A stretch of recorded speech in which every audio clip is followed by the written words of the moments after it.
check. Check, check, check.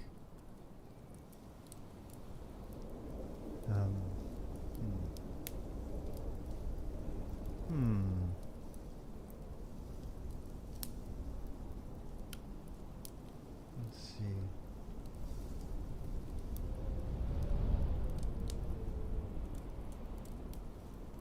What am I not doing?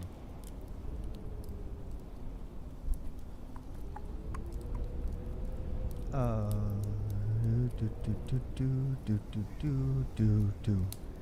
Check 1 2. Check 1 2. Check. Check, check, check, check, check. There we go. That's not so bad. There's a little bit of hum. Give me a second here.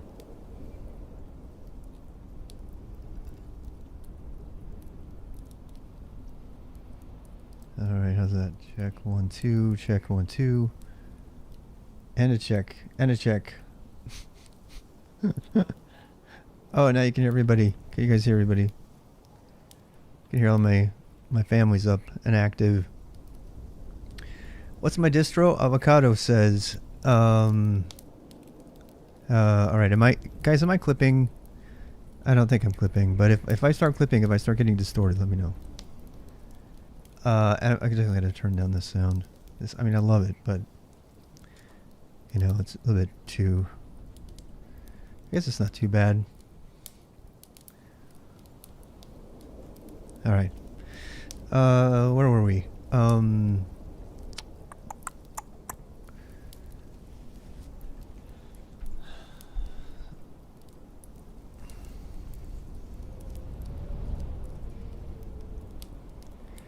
A lot of the stuff that I'm going to be doing right now is the kind of stuff that I don't really need to have a lot of concentration on. This is all kind of downhill stuff because the hard part's already done. The hardest part left is probably the refresh of the token, and that's like not that hard at all. So, what distro? So, here's the fact. With no webcam, no need to worry about audio video syncing. Hadn't even thought about that. That's a great idea. Yeah, I mean, if I look, so, you know, if I have to trade the ability to see my stream key instead of seeing my little face down there, there's nothing wrong with having your face on video. It just takes a lot of work to do it, so I'm not going to do it very often. You know, eventually I'll do it. I mean, I have all the stuff to do it. I just don't, you have to put, you know, the screen up and blah, blah, blah. A lot of people don't, but a little behavior from my side. Really? Interesting. So, the question is, what distro am I using? This is just Pop! OS. You can go read all about it on the FAQ if you want. All right, so back to my audio, since there's no music and it's just the wind howling and everything. I mean, how is that balanced? I can't really hear it. I mean, I guess we're good. Gosh, it's really noisy in here today. Lots of things going on. Because it's a Sunday. I'm gonna finish this coding session for these little things here, and then I'm gonna just work on cleaning the room and swapping out my soundboard and stuff like that. All right, thanks, Reardon. So what am I doing? So right now, as I said, I finished all the hard stuff. And if you want to see me do that, I could run through it right now. It's kind of messed up because I moved all of my secure stuff out of the way so that I don't end up doxing something on the stream, which is fine. If you dox, by the way, if you do dox something, in case somebody else wants to do this on a stream, you can always go back and just regenerate your secret key really easily if you're doing stuff. Restream is actually one of the better services, I think, to probably stream about this kind of thing, because if you get something wrong, if you make a mistake, you can fix it pretty easily. So yeah, you just go back to what I got here. You go back to your stuff, which is, I guess, in a different window. I thought it was here. It's not. Where is it? Where is it? Oh, it's in here. No, guess not. Oh well. I thought I had it up. Guess I don't. Developer portal. Oh, right, you have to go here. So let me just show you. I'm not doxing anything by showing you this. I happen to know that. I wouldn't do it. So if I go into manage applications, this is how Restream's Oauth would work. So you go into create application here, and you just create an Oauth application for the thing, and give it a name, and then there's a client ID, and that client ID could be public. You could give that out. You could embed that in your application if you were doing a web app or something. But this thing is the thing you need to regenerate if you ever dox it on accident. And you can just click regenerate. A lot of other Oauth services will only give you one, and you have to cut and paste it someplace else immediately, and then they never show it to you again. So GitHub and GitLab both do it that way. And in that case, and by the way, I've doxed my GitHub token at least a dozen times. And when I was first streaming, I was still kind of a rookie. That's an old person's word for noob. And I would make all kinds of horrible mistakes. And so yeah, I went ahead and I'm just really glad that Restream has this, because all I have to do is click regenerate. You get a new one, the other one's dead. You don't have to worry about it. It's the same process. It's just much easier. So if in a panic, you could like run here and click on regenerate really fast, which I've had to do at least once working on this particular project. That's the hard part about live streaming projects like this, particularly that's about, when you're dealing with stuff that you've made. I've done all kinds of things. If anybody else is actually thinking about streaming, another way that you can do this is you can start up another session, and I have an RWXU dummy account, so that if anything gets doxed and somebody got into it, they could go to it. But it turns out to just be really annoying to do that because particularly with Oauth uses whatever your default web browser is and whatever your default login is and everything like that. So we kept opening windows over here, which was really annoying. So I just learned to close the screen off and do all of that stuff without you guys seeing anything. There's a lot of people, when I first started streaming on Twitch, I remember actually, what is his name? RW something else. There's another RW person. I thought that was kind of cool. He works on the Jabber. I forget his name. You guys remember? Anyway, yeah, he came in one time and wandered in. He's like, you're very brave for, streaming your whole desktop. So I have notifications off, and Pop! OS is really good at not inadvertently putting something there. So anytime I dox anything, it's usually my own fault. So what am I doing right now? I'm going to do all of the most of the CRUD here. Not the CRUD and the create, replace, update, delete. Okay, so I need to do the CRUD. CRUD's a little bit harder than the other stuff. So we're going to start with the really easy stuff, the field accessors. So this is just a command line interface to, a getter and setter, so that if you just want to deal with the stuff from your data store. At the end of the day, this is really just a database, a localized database application that uses a JSON file, potentially encrypted JSON file as a database for all of your authentications and stuff, just like your web browser would do, except for it wouldn't be authenticated in the web browser, and it would be cached. And then your web browser, when you go to access the site, it just remembers all of that stuff in memory. And I don't even know where it puts it. It'd be interesting to go look. But so all this is really doing, this application is doing that for anything. So anything you want to be able to incorporate up from the command line, your terminal applications, your shell scripts, all of that stuff that needs OAuth, that doesn't necessarily need a full fucking web browser for it, which unfortunately has been kind of mandated on all of us, that this is the new way to authenticate everything in the world.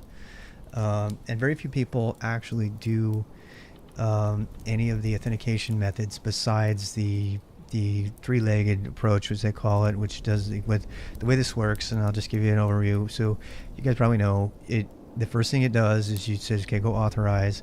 So you go out there and you authorize with your provider, and the provider gives a code, and it sends you back to a redirect URL.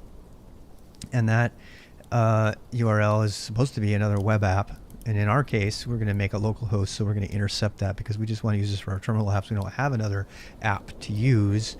If it did, then it would give that code to it, and then your application upgrades the code into a token independently after it checks the state token to their state ID. It's not an ID. It's a little kind of whatever. a number, random number, whatever, to make sure that there was no man in the middle attack, and then it will give you the and then you have the token, and then you can use that token. And the way the Go library does this, I'm really happy to have discovered this. I discovered it kind of late in my project, but the Golang token will be Golang library will automatically update the token as necessary. So if you get a token that's only good for an hour or a minute, every time you do anything with the HTTP client that gets created by the token, by this Go library, will automatically send a token refresh in the background without you even knowing. So that's really great to find, and so all I did is I just kind of wrapped the built-in OAuth stuff, and that's what you'll see here when you go into my Oauth.go here. You'll see all these commands, but more importantly, actually, oops, I don't want to make a thing. I do that all the time. You ever done that? Yeah, I accidentally made a token. I accidentally started a macro. Where's my stop? Macro stop. There we go. All right, so I do that constantly. So here's the config. So the config is in config is this big old collection of app structs. An app struct is just a config with a little wrapper for other stuff. Let me show you. This is a little bit of review before I get in, otherwise you'll be lost if you're coming here for the first time, and it seems like we have more people on than usual today. So today we have an app, and so the app has a name that I can refer to it by. That's just for us.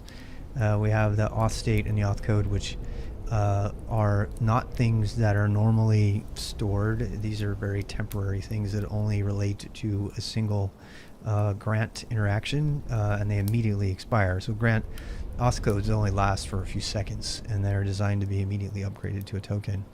Auth state, but I go ahead and just made room for them in this thing. I also use the state.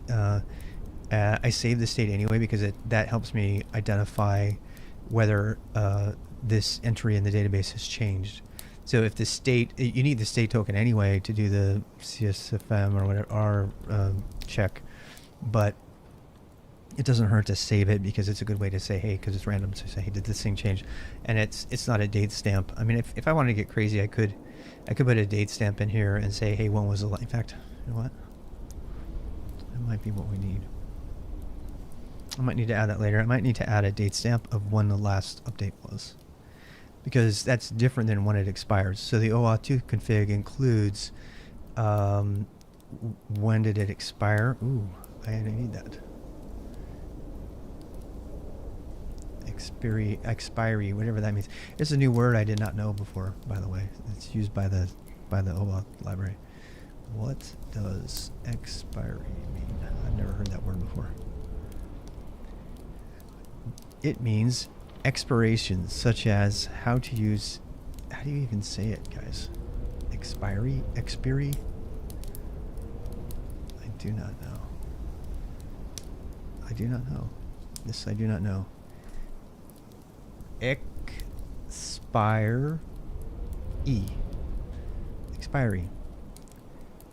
Noun plural. Expiries. What? It's a singular? An expiration, especially of a contract or an agreement. Expiry. I guess it was shorter to write than expiration. So mystery solved. So that anyway, I need to get that information. So that is stored, but that's not related to when it was updated anyway. So, and then I put a mutex in here. This is called embedding. If you don't know about Go, this is not inheritance. So if you're your first time looking at Go structs, it might look a little bit like multiple inheritance. It is not. So this means that these items are automatically embedded, and so all of their fields can be referenced from this one through shortcut syntax. And I'll show you that later, but I don't want to get into it. The bottom line is if rather than having to type apt.config blah blah blah blah blah, you can just type, if it's unique, you can type app dot. So for example, token has a thing called has a what is it, auth URL, right? In fact, config has an endpoint that has a thing called auth URL. So that's like, if you had to access that through a full path, it would be something like this. It would be something like app.config.endpoint.auth URL, right? And boing. So that's how you would have to access it. But this is a particularly cute thing in Go, and usually cute things get you in trouble, but not this one. This one seems to be fine. Rather than having to write out all of that in that embed, you can just write like this or any variation of that, and it very efficiently finds the thing that you're referring to. So Go is kind of anti-inheritance and really pro-embedding, which is fantastic if you ask me.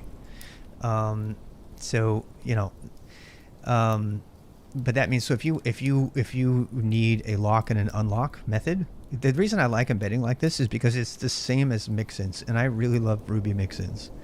And I think Ruby kind of set the stage for what was going to come on a lot of things, and one of them is this idea of just being able to sort of embed or mix in the methods of another thing. In this case, though, the stuff that gets embedded is not just the methods. It's also, they're also applying to a struct that goes with that thing. So embed is the better word for there. Anyway, so that's what that's doing. And the reason I turned voice on is because I'm going to be doing a lot of things that are going to be really foreign to even Go programmers, because I'm using my own command tab module, and I want to talk through it while I'm doing it. So just in a nutshell, what the command tab module does, and it's still in like late beta, but I use it for lots of stuff, is it just allows you to add command tab execute, and it allows you to really organize all of your subcommands in a way that don't get convoluted and messed up like they do in Cobra or some other commander. And the way it accomplishes this is it uses the init method, which some Go programmers absolutely despise without any justification for it. But I mean, that I find merit with. The main justification for not using init is that it's not concurrent and blah blah blah. But I don't care, because this is a command that's not going to be dealing with init concurrency. And if you're putting shit in your init that requires concurrency, you're fucked up anyway, and you shouldn't be coding Go. So. I mean that with the most love in my heart I possibly can express. You guys know I'm not, don't take me too seriously, please. So anyway, so this says I want to make the default. So I have my own API for this, and it's sort of documented out there. I need to do it a little bit more, but basically you can set all these fields on this command tab entry, and they will automatically be added. This is the cool part, that when you do this, they're automatically added to a table of all the commands that goes with the package. It goes in the main package, and since this is main, we don't care, and that's all done internally. So you can just write out all your stuff. It actually has its own markdown syntax, so that you get documentation for free. So if I want to do auth help, well, let me like this. Sorry, gotta remember to do that. So then you get this man page like documentation. This is actually not detecting color properly right now. I'll have to go look at that. But it uses man page syntax, and it automatically or creates all the descriptions and everything for you in this particular format. One of the things I really, really hate about Cobra is the documentation that comes from it is abysmally bad. It's just, this format of it sucks. I'm not a fan. So I figured we'd do something different that incorporates everything. The other thing too you also get is for free is you get help lines. You can also get, if you just want usage, it'll just give you all your usage lines. This has got an error in it now, but if you just do auth by itself, it'll do the default one, which is not set up right now. And it comes with a bunch of hidden stuff too that begins with also tab complete. You can do tab completion. So my tab completion on this is not activated right now, but to activate tab completion on this, it's all built in. You just have to do auth like that, and that would cause it to be able to do tab completion. Now I haven't installed this one yet, so that won't work just now. I don't need tab completion right now, but You can actually see kind of what the tab completion does by setting your comp line. If you set your comp line to, let's see, like auth space and then h, and then you run /auth, it will show you what matched to h. You can test your tab completion without having it activated for your thing. So I could use, oops, that one didn't match anything. Let's see, so TO token, let's see about this. So if I did it with nothing, it would give me a full list of everything that can be run here. Auth version is built in, so you get those for free. So you get all these things without having to write them. You can, the version will give me, there's nothing in my version line, so that's why I haven't put any version information in the thing yet. So that's the quick overview of what I'm doing with Tab Commander. And yeah.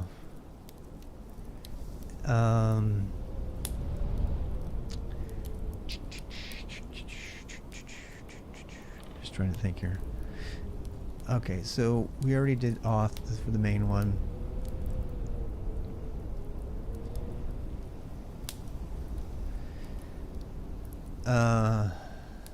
And so yeah, now we need to build this.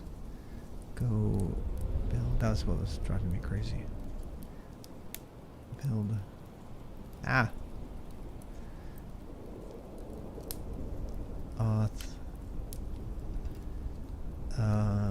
Token. Error token app name. Okay. This is it's called a usage error. It's producing right there.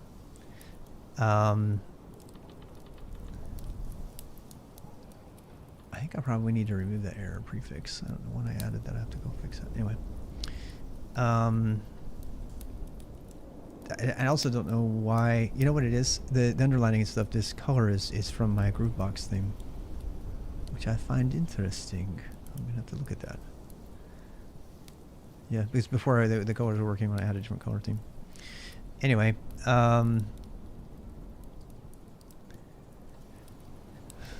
token under. Anyway, I need to put a to-do on that. Can you guys just bear with me for 1 second? I'm going to add it. Otherwise I'll forget. You know me.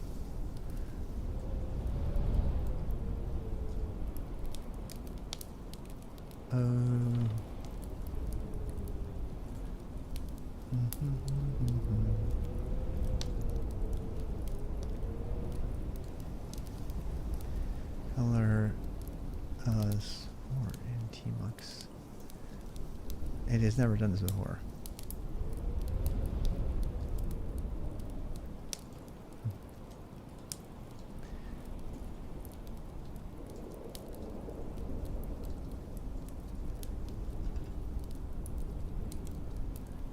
It thinks I only have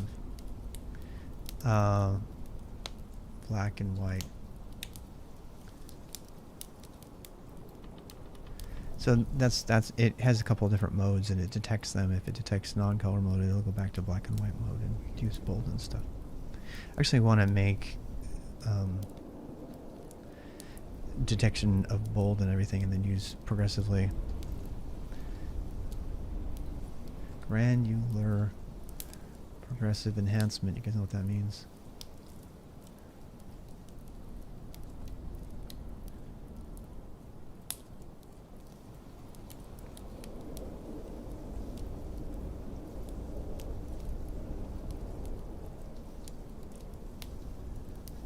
All right. Submit issue. Yep, thank you for letting me do that. I was going to do it anyway, but... What is Command Tab? Command Tab is my library for making commands very quickly. So here we go. So now I should be able to do auth token and get nothing but a usage statement. Because it, actually no, that is what it's supposed to do. And then you get that other usage error. All right, so if I want to get rid of the user, I can do a method. I can implement a method here. The methods are anonymous functions that take argument signatures and return an error. That's all they are. And so, and they can usually call into the top level, which I usually do. I can just do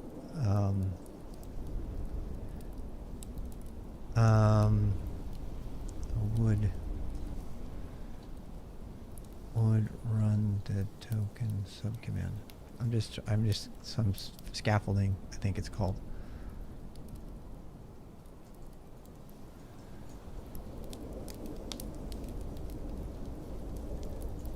Missing return. Duh.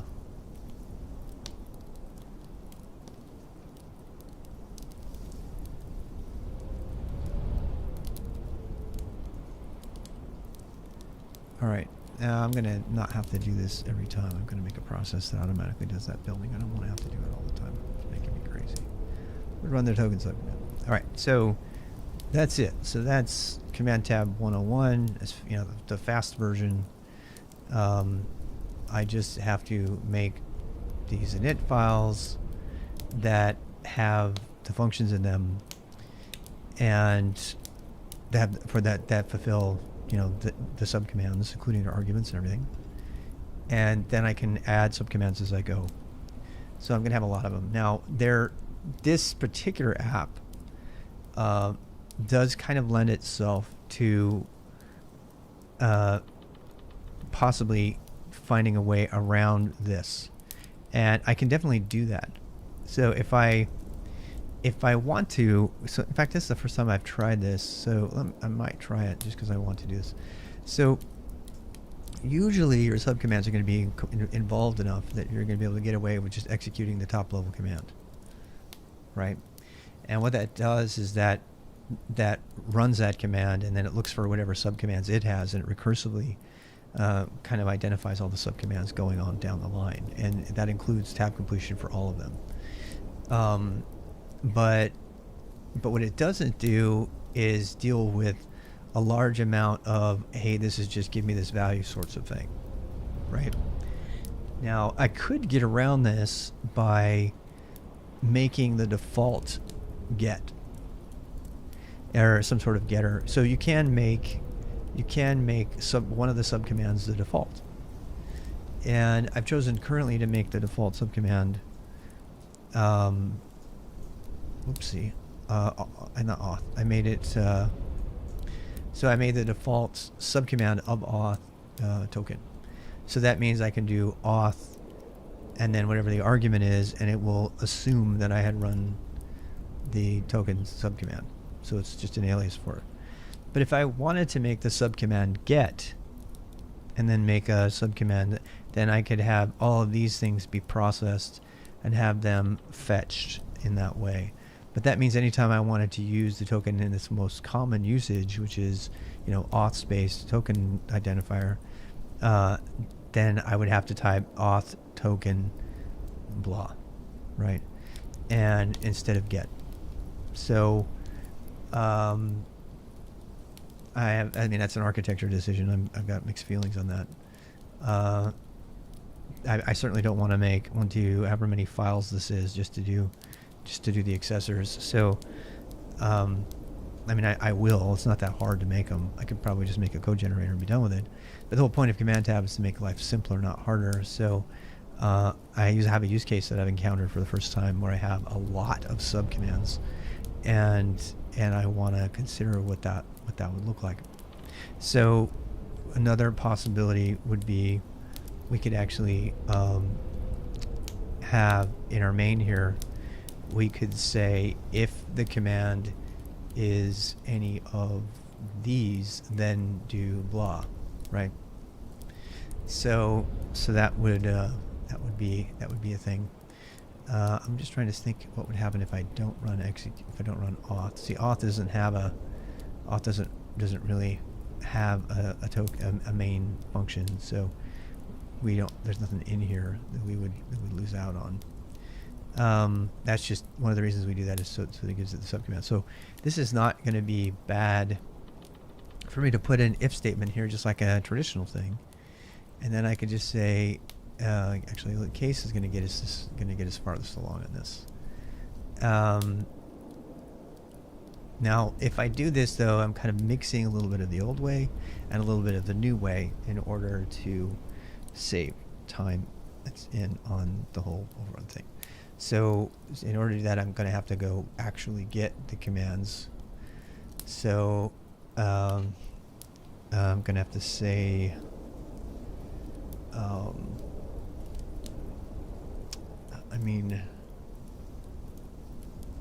yeah, here we go. So first of all, we have to check. I mean, a lot of this code that I'm about to write I wouldn't have had to write at all. So, but this is normally how you would do arguments in the simplest way. If os.args is greater than 1, it's always going to have 1 in it. Why? Anybody know? You guys know?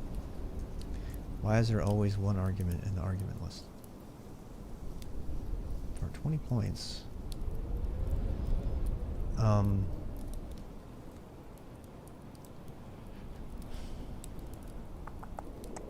Okay, so the reason is because it's got a command in it. The first command is always the number 1. Frankly, if I have only 1 argument, I want to just leave.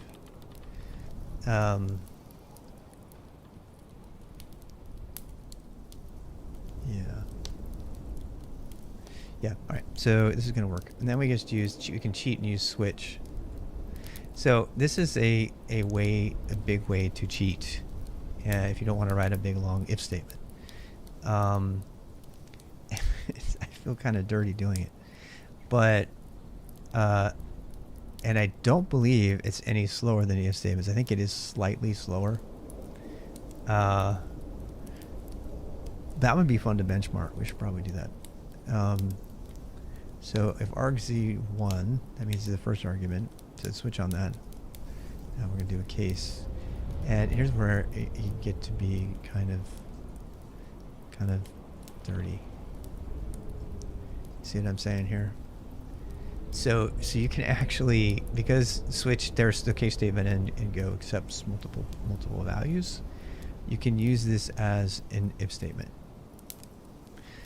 And you can just put them all in there, and if it's anything else, don't do it. Now, the alternative to that, of course, is this, right? I mean, you would do, I don't even want to do it. I'd have to, well, I guess I can. So you could say, I don't know, A equals os.args1, and then you'd have if A equals access or A equals refresh. Hello. More clothes? Okay. Okie dokie. You see the point, right? So, and this is another thing. Actually, whoops. Wrong.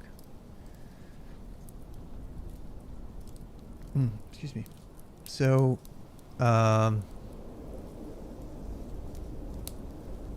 what did I do wrong there? Oh, yeah. Duh. I cannot type today. That's too much typing last night. I can't tell you how happy I am now that I got that hard stuff finished. So, that's how you do it if you want to do it if statement.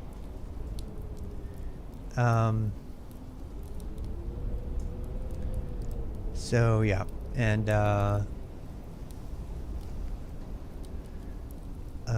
we'll say would call get. Well, I guess we're going to make a get for this. I guess that's just a matter of, it's going to be the easiest way to manage it. And then that way people can do it. It has been a long time. Like a whole week. So this is, fast, but, I don't know. So let's do this. Let's do,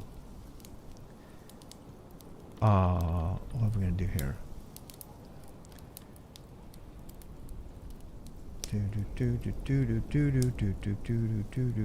I need to find another way.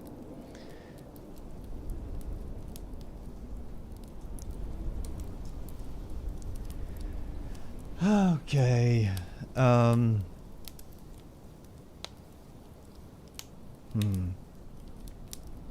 gonna try something. On change.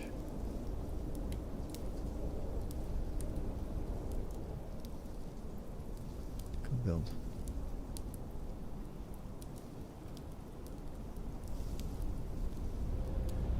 Refresh. Xperi. Yep, there we go. I have a problem. Of course I do.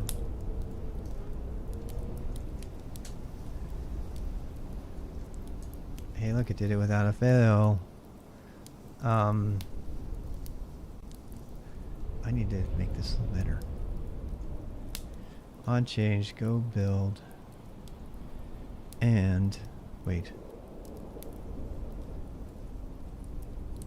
Or? I think I need or. I wonder if I can do the whole thing.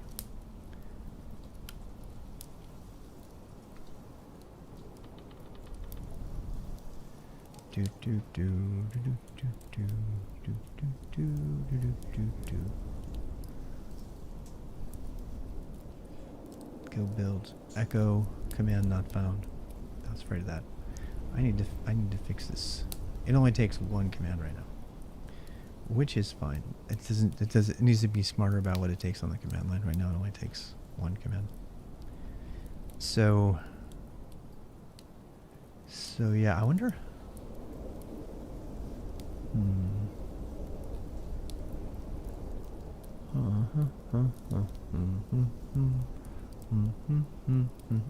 I'm pretty sure this is gonna work.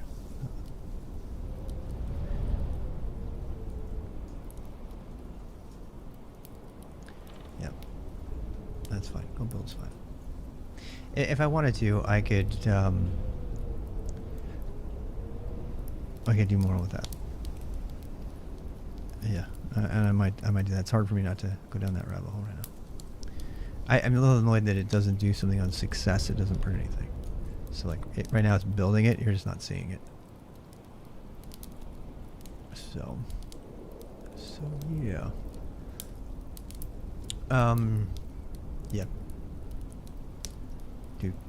I wonder if there's a verbose switch. Do you guys know?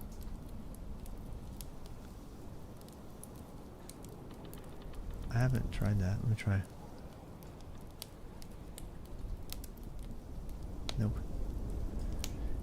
Nope. No dice. Go help build. For example, God, I hate Go documentation. I really do. Because it's trying to be cross-platform. I get why they do it. I just don't like it. Build files, package build, blah blah blah.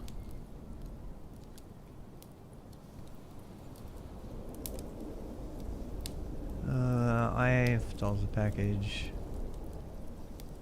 Let's run test commands. Force rebuild. Print the commands, but do not run them. Ooh.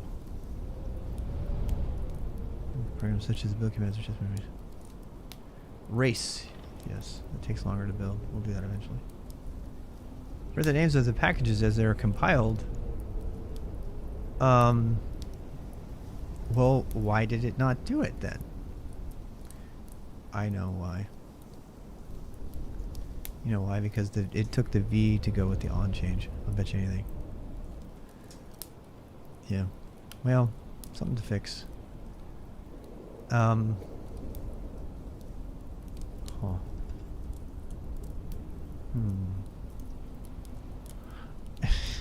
You know, I can't leave it alone. You know I can't. That's just how I am. On change, has changed, got that. Local count.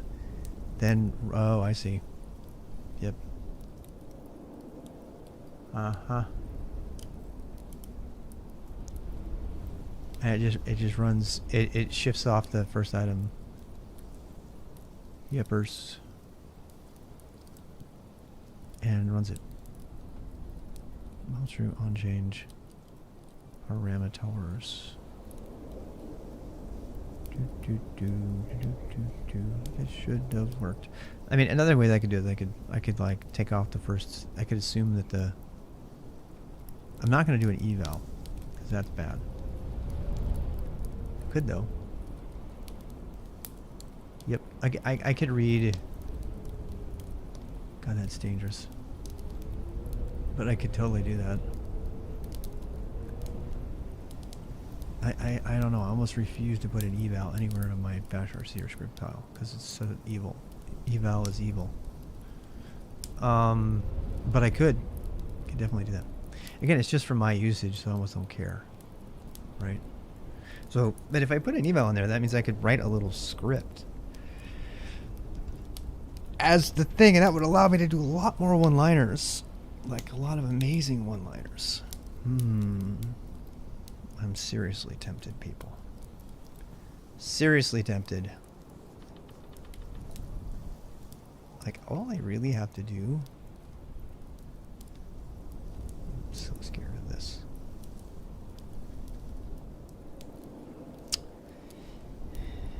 Yeah. I need to test this. Eval. This one. I want this one now instead of the other one. You guys know the difference? It's really hard to describe. So if you do that, then it expands out all of the parameters and puts them all in a single string. If you do it with the @ sign, it expands all the parameters out, but each one is an individually double quoted string on the arguments list. Does that make sense? So that's the difference between those bash environment or those bash variables, shell, and actually in general. So if I do this, it should now be slightly better, or not.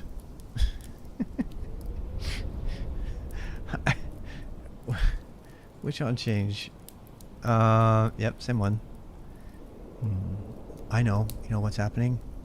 Because I did this. That's what's happening. On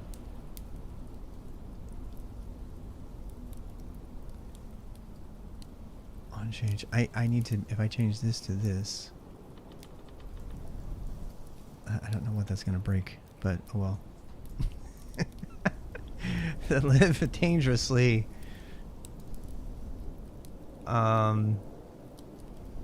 It's just my stuff. Don't anyone fret. Never you fear. I will survive this. It's still no dash B. I think it's actually running the dash B, to tell you the truth. So let's do this. Let's do print hello. Oh wait. Echo hello and echo something else. Let's see if that works.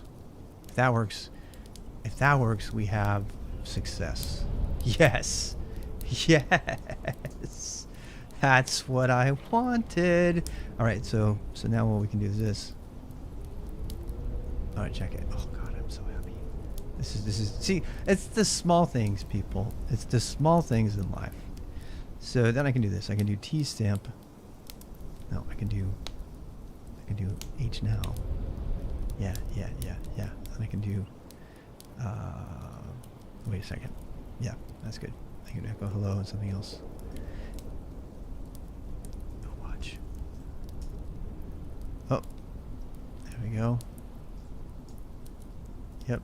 Actually, I think I should probably just do now instead of H now.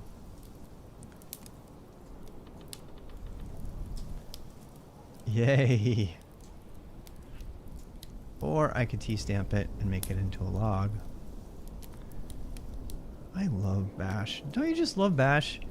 It is so fucking fun to code. I could code Bash all day. I would never get tired of it. I just love it. I love it. You know, people don't put Bash production things in Bash, and they shouldn't. According to the Google style guidelines, Boo. According to the Google style guidelines, if you have more than 500 lines, you're not supposed to do Bash. So, whatever. Whatever. What? I have T-stamp. Oh, I know. Put it all in one line. What are you talking about? Oh, I know. There's like a million. I was trying to see if it did multiple statements. That's why I was trying to test Raritan. But yes, I hear what you're saying. I see what you're saying there. Oh, 500 liners. Oh. Yeah, that would be a bad idea. So date. I actually tried to teach myself this so I don't have to make a command for it because it's not that hard to remember. That is a Unix timestamp. It's like the epic timestamp if you want to put like, and I'm not saying because it's epic, I'm saying because it's epic. It's actually epic. EPO something. And hello there. Oh boy, that sucked. What did I just do? Oh, I put data. Dumb me.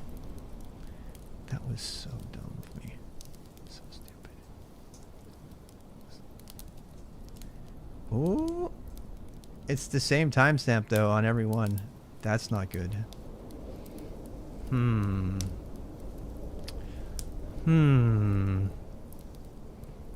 Why is that happening? Are you mean to tell me that it's not updating every time? Oh, you know why? I know why. Because I did the stupid... Rob. Opinion on Richard Stallman. Who doesn't have an opinion on Richard Stallman? Are you Richard Stallman first? Let me ask. In disguise.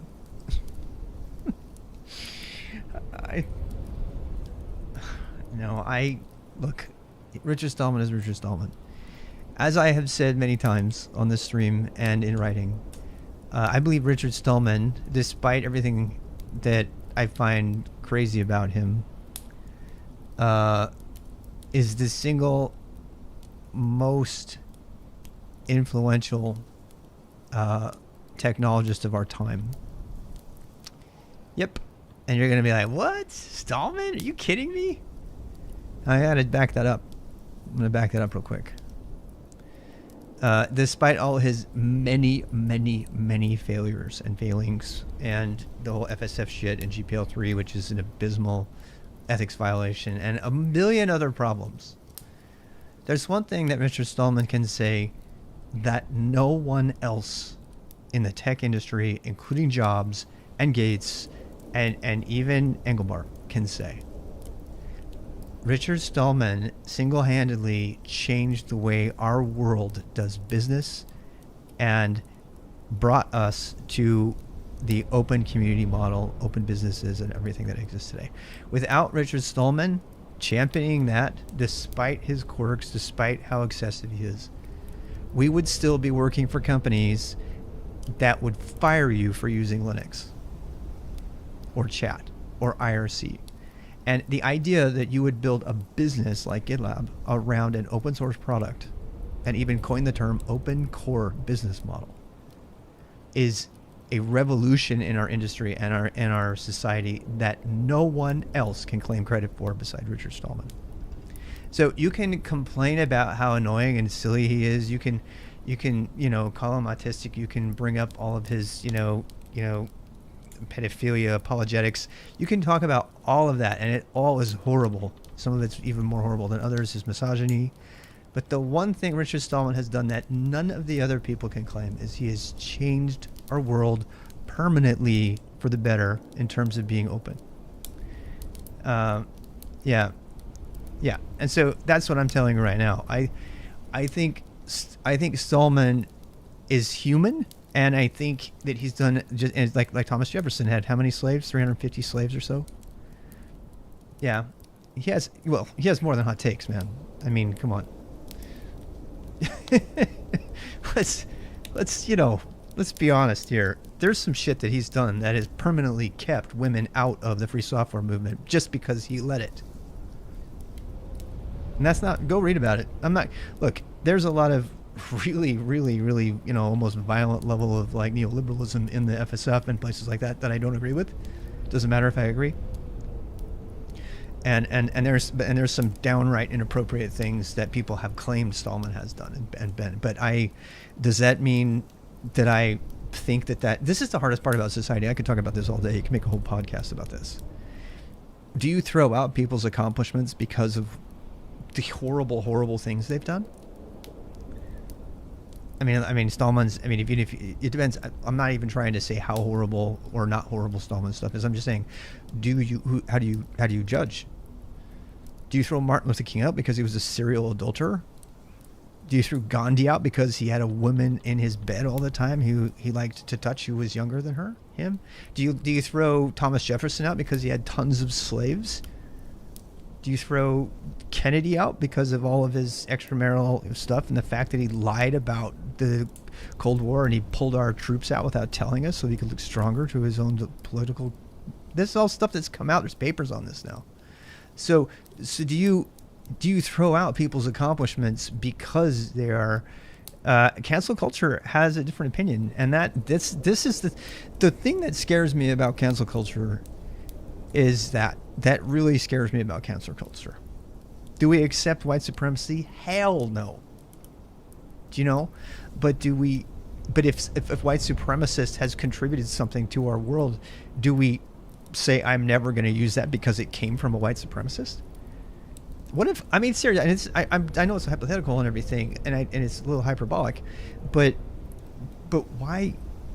If seriously, if a neo-Nazi invented a cure for cancer, would you use it? Or would you not in protest? Would you just die because I refuse to use anything that came from that person? It just doesn't make any sense to me. It's a really, really tough topic. There's no easy answer to this. Because you don't want to endorse something you feel strongly about that frankly you should feel strongly about. So what do you do with that? It's a tough topic. It's a tough topic. And this is why I don't talk. Because I love talking. I love talking. I can't even remember what I was coding because I start to talk. My brain shifts into talking mode. And when I'm in talking mode, I can't code at all. I'm just going to, unless I'm actually rubber ducking, which I sometimes do. My favorite example is Aber Bosch. He literally created chemical warfare during World War II, but as a side effect of his scientific experiments, we discovered modern fertilizers and fed billions of people. Same thing with Monsanto. So, God knows I hate Monsanto, right? But I actually heard a really great piece in NPR from a chemist or a biogenetic engineer for agriculture who had worked for NPR. And basically, it's never black and white. There's always something going on. You should ask Facebook if they ever used cancer treatment invented by a neo-Nazi. Yeah, I don't know. I think there's a lot. There's this. Look, this is a tough question because I don't want to get categorized myself. I don't give a shit if you choose to do that at the end of the day. If that's your choice, if you want to judge me and cancel me and walk along and go do your own thing, that's fine. It's your choice. I just feel like it's a problem in our society that we don't have a way to deal with these really, really viscerally strong disagreements and the things that are coming from people that we would shoot. I'm not suggesting you shoot anyone, obviously. If you were to go to war, I would go to war. If called to war against neo-Nazism, I would be the first one in line to sign up for the draft. If it came to it, obviously it's not going to come to that, thank God. But if it did come to it, that's how strongly I feel about that. Now, so I would go to war to fight to protect the rights of others. But if a neo-Nazi, if one of those persons invented cancer, would I not use it? If they invented cryptography, would I not use it? If they invented, on that, maybe that's where we need to go with this. Is I tell you what, the military ain't got no problems using something invented by their enemies. So maybe that's the answer. Yeah, I'm only talking about these extremes because they're a little safer territory to talk about. Yeah, it does. It really does. And that's the problem, is that people think that everything is black and white. And I was raised in a black and white culture. I was raised Mormon. and it's been a journey for me. I'm still not done with it, where you have to find uh, middle ground. You have to create dialogue, and you have to, you don't have to accept what people are doing, but you have to figure out how to go forward somehow. Anyway, about the dichotomy, nothing is black or white aside from extremism. Well, the problem is that we do have a lot of things in our society that whip us up to dogmatism, and then that is ending badly, and that's what's happening right now. That's why Facebook's so bad, because Facebook is actually promoting dogmatic dialogue, where you only talk to people that you agree with, and everyone else is the devil, and there's no room for change. And then you have other people saying, hell no, if you're trying to tell me that I should be forgiving to a racist who tells me to that they don't do feelings or empathy, then I ain't got no love for them. And believe me, I understand that emotion, but I don't know, where are we gonna go, right?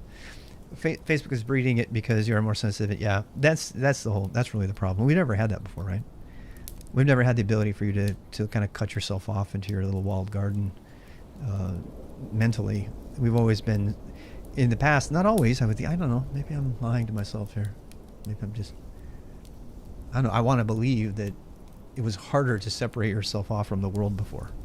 You were kind of forced to be a part of society. But then you think about, the Masons, not the Masons, the Amish, they're up the street from me here. Not literally, but, and then you think about, all the different groups, and you think about, I was raised Mormon. All the communities that tried to separate themselves off because they just wanted to live in a way that they wanted to live.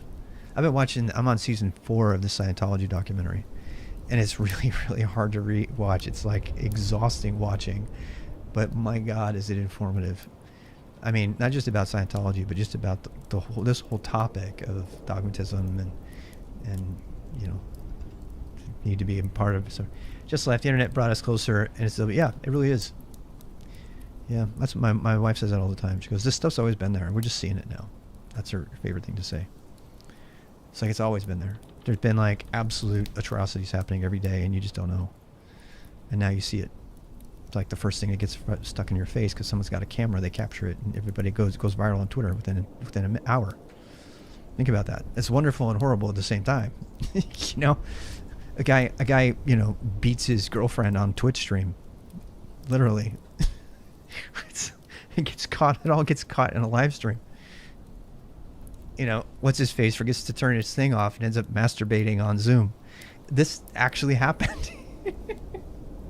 2020 is like the year of, like, I want to say it's the year of, like, epitomes. Like we've gotten to the, will remain free. Yeah, I'm kind of cynical on that particular point. I don't think the internet's going to remain free.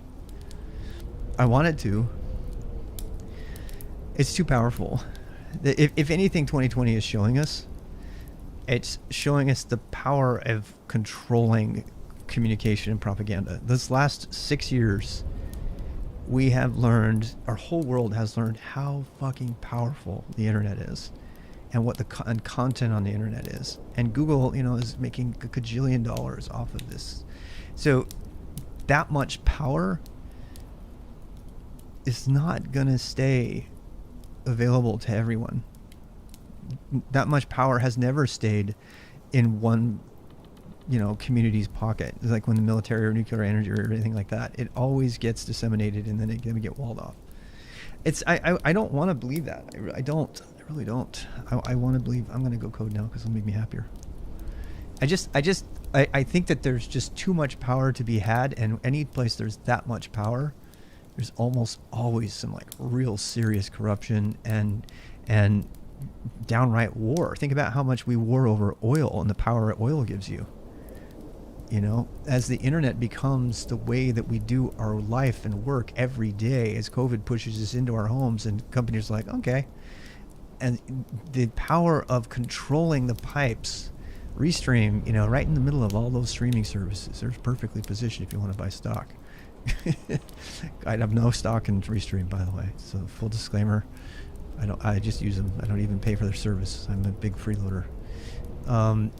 But yeah, I just think there's too much power to be had, and I think that that's going to cause people to ultimately make decisions that aren't in the public's best interest, and I don't think our governments have got to get together enough to regulate it.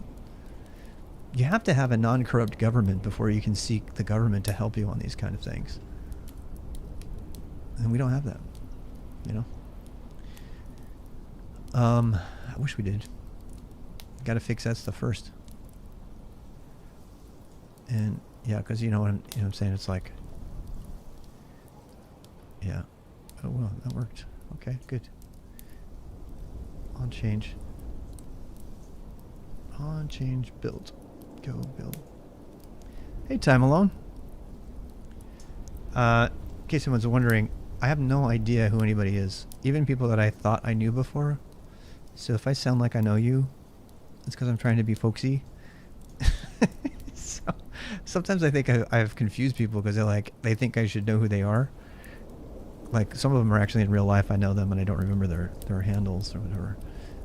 And so I end up saying the wrong thing. Like who are you? I don't know who you are. Hey, did that compile?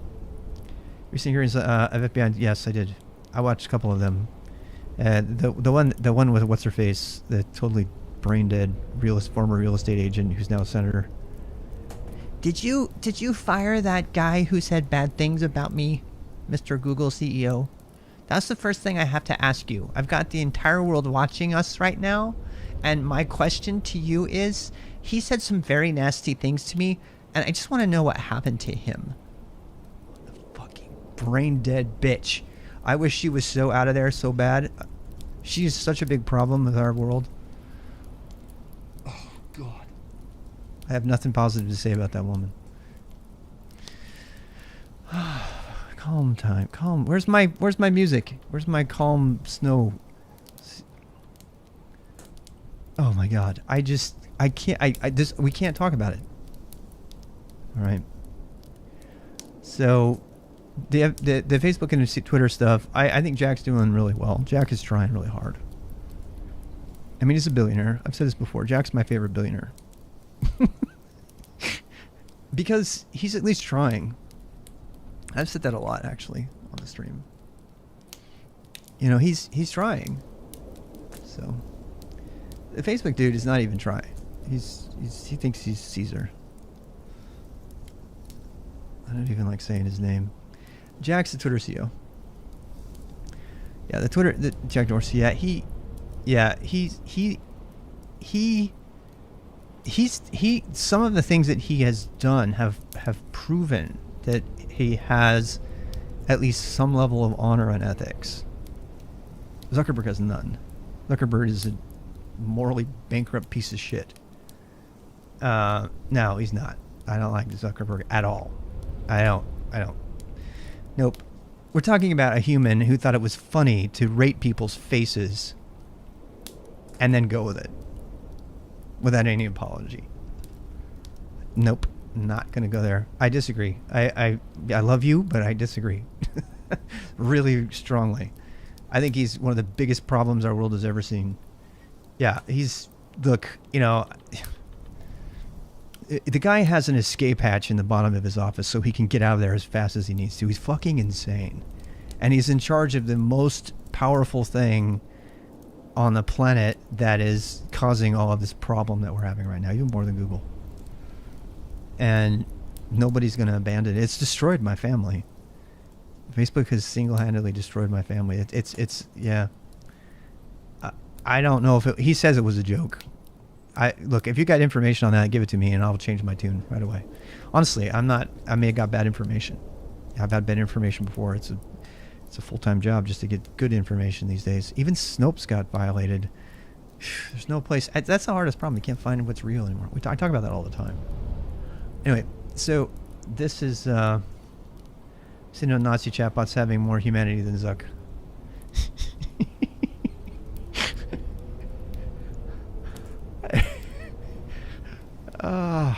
I don't know. Look, my part of my personal code of conduct that I'm trying to live by is, and that's a little bit of a tongue-in-cheek kind of reference. My personal is I want to give people, including Zuck, the benefit of the doubt.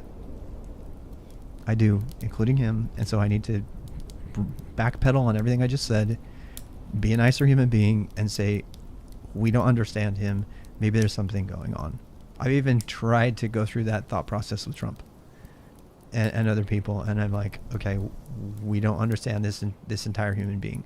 But then you see some of the stuff they do by their actions, and you can judge the actions. I'm like, no, this guy needs to go to prison. So again, we're getting politics now, but you know, but from the very few things that I've seen of both of them, I don't follow them every day. I don't obsess about these people. I try to get shit done, and from the very small amount of things that I've seen them do publicly, I'm inclined to be. I would want to have a beer, if you know, a vegan beer with Jack, because Jack is definitely trying to do something, and it was also kind of accidental, you know. I also wonder if the people who complain about platforms ever take time into cost of their data. Yeah. Oh God. Yeah. Yeah. Yep. I'm not on Facebook, nor am I on Google. I would pay for Twitter access if I had to, despite all of the negativity and stuff like that. But you would lose a lot of its value if people paid for it, because it needs to be an open platform. Believe it or not, I don't mind advertising on Twitter, because it doesn't feel like I went into Twitter and I was able to change how it advertises to me directly. I could change it, and it keeps asking me, hey, do you want to let us like cater to you? And I say no. It's like right in your face. It's right there. It's really super easy to configure. Google is not like that. Facebook's not like that. They show you what they want just cause. And I gotta say, look, it's a problem for all of the social, network tools. But I just feel like Twitter's trying harder, and everybody keeps throwing Twitter under the bus lately. For Dorsey to take down the ban against that stupid shit about whatever Joe Biden's son just shows what kind of moral fiber the guy has. He was like, you know what, you're right. We don't agree with it, and it's a bunch of bullshit, but we'll find another way. Stopping people from communicating, even the harassment and stuff that's going on, they figured out a way to do that. They said, look, we're gonna put every single tweet that comes from you, which is probably going to land in a court of law someday. We're going to put, this is not what we do. We don't condone violence, but this account is going to be allowed to keep tweeting. And I feel like they've done the best of the middle path, although it's like, what do you do? They're going to incite anger. Yeah, anyway, it's a complicated topic. The whole social engineering thing is really complicated. I don't pretend to have an answer, but if I were going to go have a beer with somebody, I'd rather have the beer with Jack. Plus, I love his beard. That's really the only reason I like Jack, because he dares to grow that awesome beard, in Silicon Valley. And he's kind of anyway. Yeah. Don't burst my bubbles, people. Don't tell me if. We made these things, right? Because we're so afraid of paying for shit, which I totally agree with. I think that's a real big problem. Anyway, line to 25 would get. Why is that a problem? That shouldn't be a problem.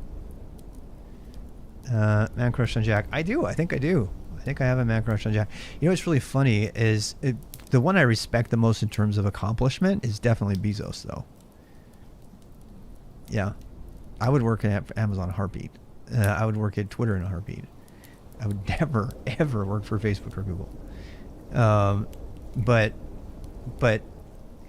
think about what Bezos did. I mean, Bezos basically commodified all the stuff that none of them really did anything impressive. And I know that I don't mean that. I have to explain that. Think about, what did Jack do? He made an app where people could put 140 characters all on the same site. It probably took him like a weekend to make it.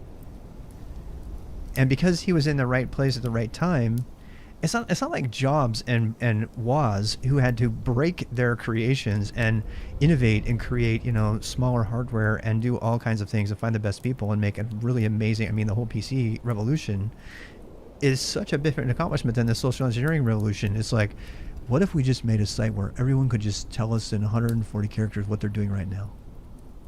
Yeah, dude, let's make it. The reason I and a lot of other intelligent engineers didn't make it is because, like, why the fuck would anybody use that? And, like, because they can, like, just talk. Like, they can do that on IRC. They can do that. Like, and it took somebody with that level of, I don't know, disregard for other things to make Twitter. and so I'm going to make a Ruby app. I'm going to make a Ruby on Rails app, and we're all just going to talk on it. Oh, shit. We can't support this on Ruby on Rails. What are we going to do? Oh, what do we got? Let's put it all on Java. Yeah, oh, yeah, luck. Job says it all the time. He says luck is what gives you everything. He was in the right place at the right time. Same with Zuckerberg. You know, the MySpace guys kind of blew it. It's too bad. You wonder what the world would be like if MySpace had won over Facebook. It definitely would have been a cooler world. My parents would have been better off than had they gone to Facebook. Bezos' wealth. Oh yeah, I know, dude. The wealth thing is completely. The guy buys newspapers and tells them what to say. So yeah, that's the way I am with Jack. And look, Mark tried to do that, and then he turned around and did the wrong thing anyway. He lied. So far, Jack hasn't lied, as far as I know. He does what he's going to say. Mark doesn't. Mark says whatever the fuck you want to hear, and then he does whatever he wants anyway. As well as many of the other people. The other thing about Bezos that's not so bad is that the guy is like, hey, I'm making way too much money here. Can you please tax me? I want to be taxed. You know, he's not completely shitty like Larry Ellison. Did Jack lie about shadow banning? That wouldn't surprise me. That's the kind of non-confrontational thing that I think if he were going to lie, he would lie about. But I don't know. Say a long time ago, why would you record you're playing video games online? There was no money in that. Exactly. Yeah, yep. My own son actually told me he ended up working here. My own son told me, why would anybody pay to come learn how to code and do Minecraft worlds? I said, you'd be surprised. I made a business out of it. So that's the whole point, right? Is that there's going to be a market for it. And, you know, I don't know.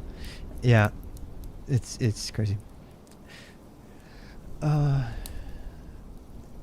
Yeah, we'll write a new policy. That's all I have to do is sign here and issue away. That's another thing, too, is that it gets political really quick, and I don't want it to. You can't have regulation and signing policies into law until you have a non-corrupt government. The people that are putting these people on this spot, and by the way, I believe in putting them on the spot. The social engineering problem we have right now is a serious social problem. I agree with the Republicans on this particular point. We need to have a dialogue with these organizations. But it's not, why didn't you fire that guy who didn't like me? That's not the dialogue. The dialogue is, why are you violating everyone's privacy and profiting from it while you engage in psychological marketing ploys for gain, which arguably have been done forever. Somebody reminded me the other day. But they just happen to be doing it more effectively now. And what are we going to do about this? Because this is a big propaganda machine that's in. Here's the problem. What if you privatize that? I mean, what if you made it into government? Can you imagine if the government, our current government, had full control of Twitter, Google, and Facebook? We can hate on them all we want, but can you imagine if the government had 100% full control over our social media? So the question is, who do you trust more? Do you trust the random people that are going to be governing you based on the whims of a minority in a country driven by its electorate body instead of by the popular vote? Or do you want to take your chances with people who are profiting off of your attention? Because they both suck really bad. Which one sucks more? I don't think they do. I think the government's. I think they've shown a couple times. I think Twitter in particular has really shown that they'll do what they want.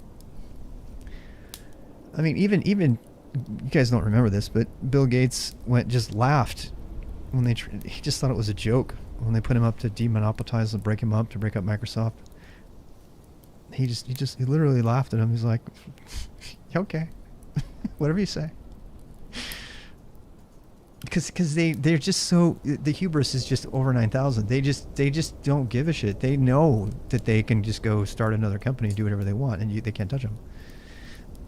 And then they start getting, these god complexes, like they're going to save the world and send us to Mars and do all this other stuff because they feel like literally they're the only hope for humanity because the government ain't ever going to do it. Because our governments are too mired. And I mean, God, we've privatized our space program, for God's sake. We have astronauts going to space and have very little.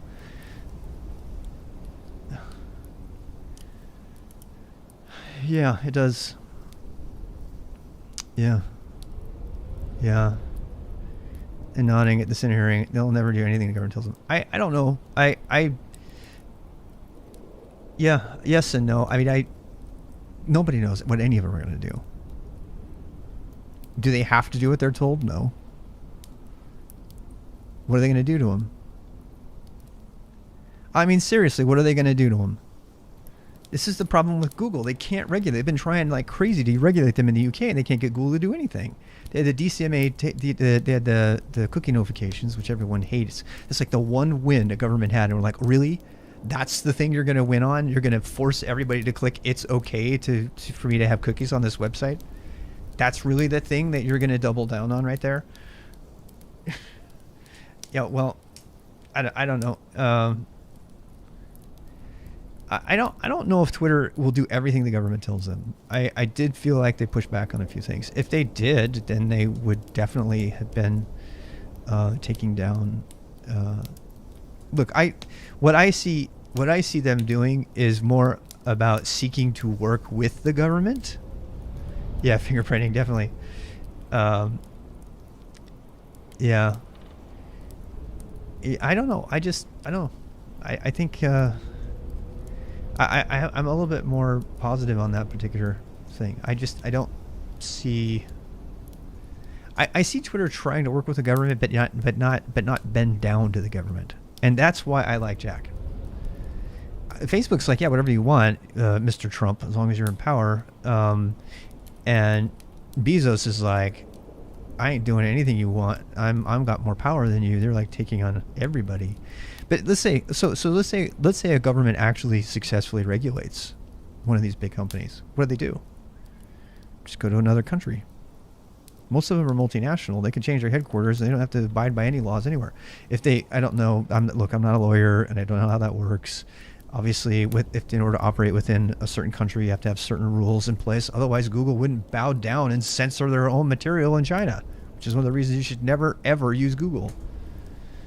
Oh, my God. I mean, come on. When, like, was it 500-600 people walk out of your company and protest over something you're doing in a country where there's massive human rights violations? It gets back to that original point, by the way. Do you hate a company because of the bad it's done and discount the good? Do you throw it out? Do you throw out the good? So, yeah, I guess you could look at corporate entities just like you could look at a human. I'm not being Mitt Romney here, but if you imagine, you could legitimately say, look at all the good Google's done. Does the good outweigh the fact that 95% of their revenue stream is from selling your attention to other people that they manipulate? Altering your reality? Is that worth it in order to bring us, Go and how many other amazing things that have come out of Google? So I don't know. It's a tough one. It's a tough one. There's no easy answer. Never is. That's the hard part. I wish Twitter. I use Twitter, but I only use it for business and never post what I think on it. Yeah, I go back and forth. Obviously, sometimes I try to stay on business, and then the election happened, and then I was for that week. It was like, okay. After that week is over, I'm like, okay, back to your regular scheduled programming. Because I was like, oh, I fell off the earth that week of the election. I did. To get out of the U.S. and fire them all. Yeah, yeah, and then firewall them like China has done with the companies. Yeah, and that's kind of what we were saying, right? So, yeah, yeah, the magnitude of the fine. Yep, yep, cost. All interesting issues, though. I'm glad we're talking about them. I mean, obviously, nothing we are doing is going to have any relevance on that, but hopefully, we can, vote with our dollars and our attention. I haven't, other than YouTube, which I have to use. I haven't used Google, except for the very, very occasional search that doesn't come up on Firefox, for more than 2 years now. I've been off Gmail for a good 2 years. That's so funny. I was like, the guy who runs Project Veritas, it's big asshole, James O'Keefe. Is one thing he and I have in common is we both have Proton Mail accounts. Because he hates Google. It's really funny because our interests are aligning. Some of my interests and some of the far right's interests are aligning because of the whole libertarian nature of it. It's like you should hear them talk about the anti control from big companies and stuff. So that, like, seriously, the first mainstream person I've ever seen with a Proton Mail account was James O'Keefe, who runs Project Veritas. I was like, really? This is who gets this? Well, maybe they'll at least, maybe some of the people that they talk to who listen to them, will be influenced by that part, and seek, so this is where, the enemy of the enemy is my friend. So it's like, this is where I think if there were a dialogue and there wasn't some cancel culture that exactly. Do you see what I'm saying? It's like, we don't have to, I can still think that you're a money grubbing, formerly incarcerated piece of shit who's probably a Russian operative.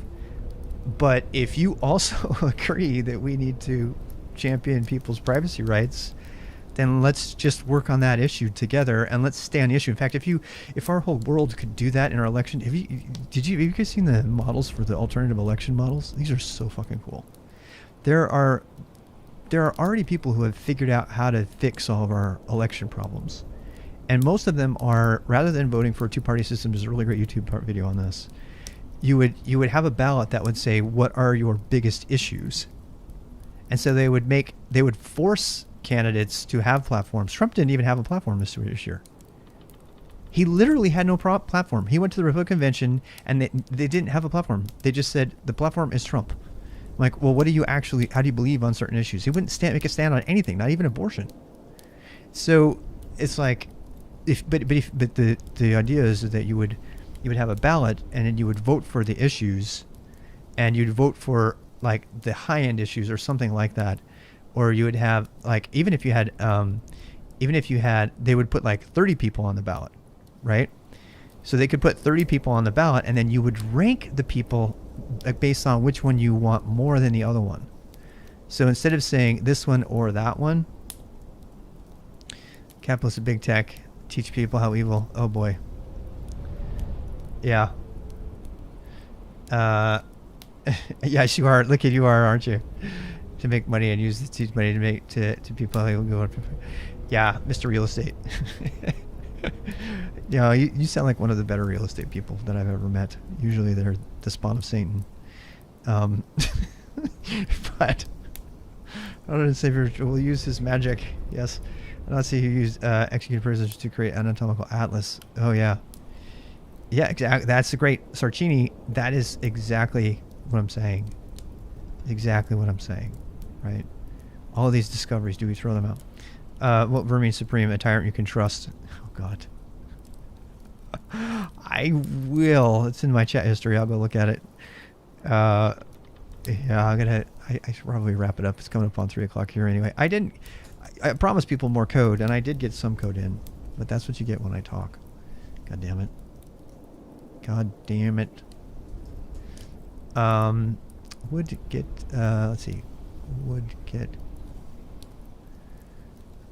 Alright, so let's do this. Let's do Oauth2. Token. No. No. Auth access. Oh, darn it. Didn't work. Oh, wait. There we go. We'll run the token subcommand. All right. So that is going to work. I'm going to be able to grab all of those. All the time. Yeah. An investor. Oh, right. Yeah, it's... I'm not attacking anyone personally. I have good friends who are real estate agents. And at least I used to give them shit all the time. It's like, dude, your job is not a job. You go around, it actually is, it's a really hard job. It's a job I never want to do because you have to like schmooze people and constantly be in their face. Otherwise you don't get business. I mean, it's not a fun job, but for the agents anyway. But if you're just an investor, that's a little bit easier, right? You just have to buy property. Yeah, it is. Right. This is true. Buying up real estate and investing is different than, yes, you know what? That's completely fair. Sorry, I forgot about that. That's right. I totally forgot your videos are more about investing in real estate. Yeah. In case anybody wants to know, Liquid Media's got YouTube videos on investing in real estate, which is always going to be a way to make money, unfortunately. Even though the Indians think we have, what the hey? I think it's crazy that you can own land. At least they used to. Is that a myth? Is that one of those undebunked myths out there that I haven't come around to understanding yet? Return, and we're going to do command tab dot get, and we're going to do get. I guess that's. I could just pass in the args. No, it's like I think it's delegate. I think it's called delegate. Do do do do do do do do do do. Can't remember. This is why you need to document your stuff before you leave it. Completion function.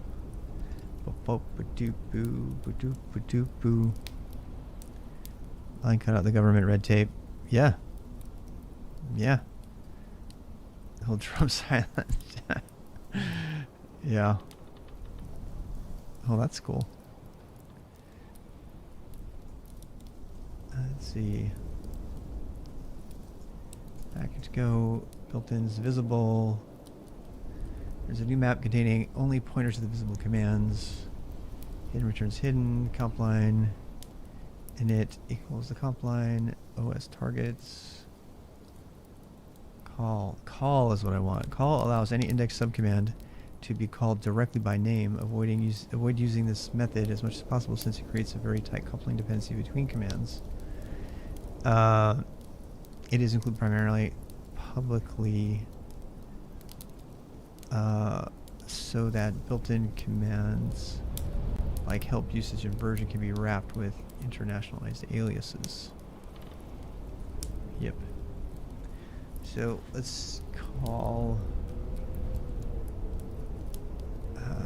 yeah, let's do that.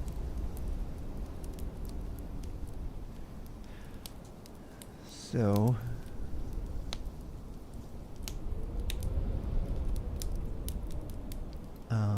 and then I need to call get with these args. Args. I'm going to chop off the first one. And actually the second one. Let's see here. Call get, but what would the arguments be? Oh, no, I don't need to chop anything off. Yeah, okay, so that's, yeah, I think that's what I want, actually. Alright, so then I need to make a get. So, token.go, get.go. And this is going to be get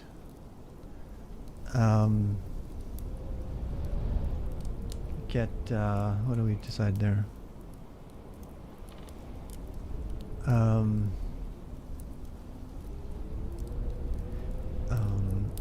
Field app name. Print field from the app configuration data. I'll do another description here later. Next method would get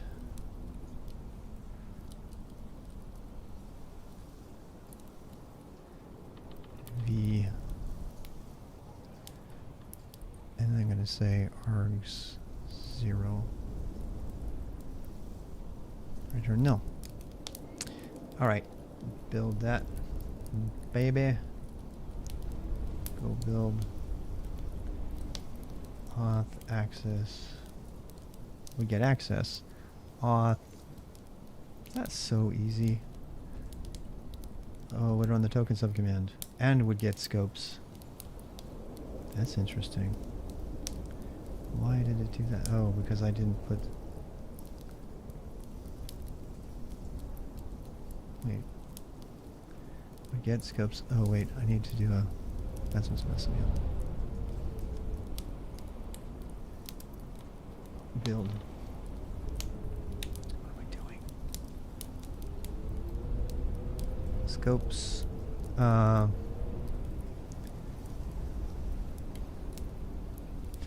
URL. Oh, look at that. It's running the token subcommand because it can't find it. That's the default. Oh, that's fine. That's actually what I wanted to do. I just forgot about that change. It's cool to say I have the same job as Trump back when he was my current age. Yeah. Well, yeah. I mean, that's kind of based on the world you guys are from. I'm not from that world. My aunt was. It blew me away because she was like a long time ago. I remember as a kid, they went bankrupt and I was like, oh my God, oh my God. And within a month they had a bigger house than they had after their bankruptcy. I was like, how does that even work? They were always rich, even though they seemed to be like they were always financially hurting at the same time. And then I learned way, way later that they were just Americans. Like, they're just living one debt to another, and they didn't really care. It wasn't about having actual money. You need to be president. Yeah. I mean, I'd vote for you so far, from what I know. The bar's pretty low.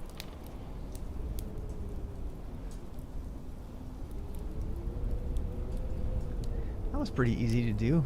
I feel good about that. Believe it or not, this is really easy for us to do here. I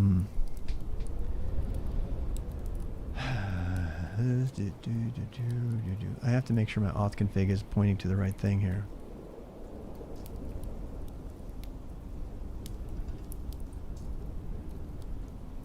Right. Please tell me that's not there right now. Nope, no file. Okay, good. So, then I can do this. I can do authconf export authconf equals test data. Wait. Wait, when I do pwd, that's probably better. Slash test data. Slash, what? What's here? I don't remember.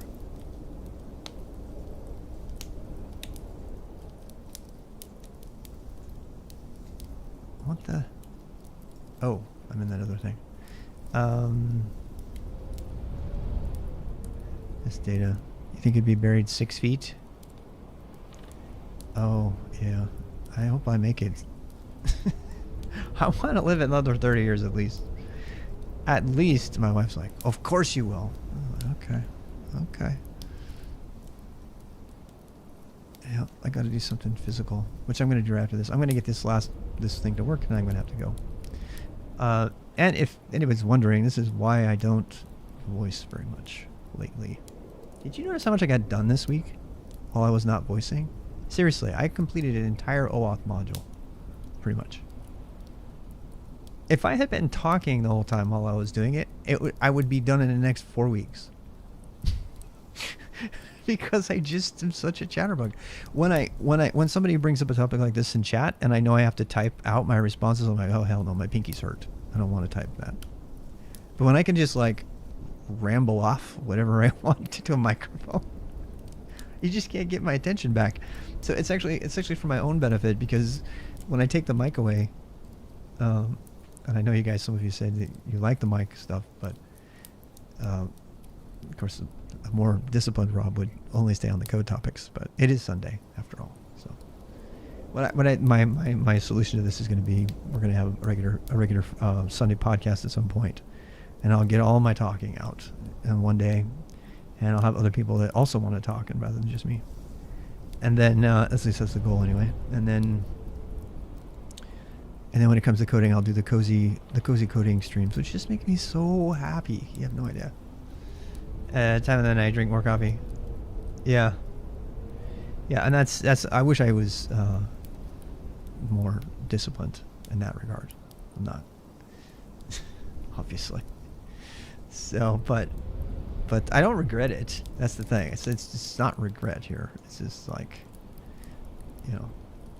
I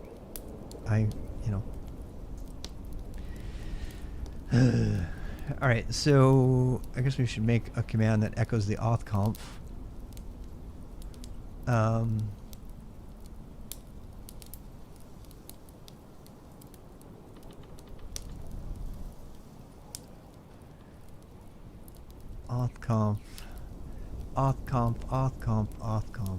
Let's do that. Let's make one for that, shall we? Yeah.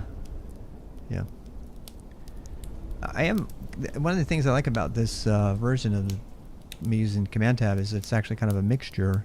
Every time I've used it in the past, it's been just all or nothing, all Command Tab, all Tab Commander, or all traditional args. But in this case, I've got kind of a mix, which I like. And then here I can say if access equals if a equals authconf, then what? Oh, you know what I just realized? I'm not going to need a tab completion if I do this. Nope, I can't do it this way. But it's like, I mean, I know how to do it, but I can't do it this way. I need to put it under the auth command. That's what I should have done in the first place. Yep, I'm gonna do it right now. Yep. So that's, I'm remembering my own thing here. X method.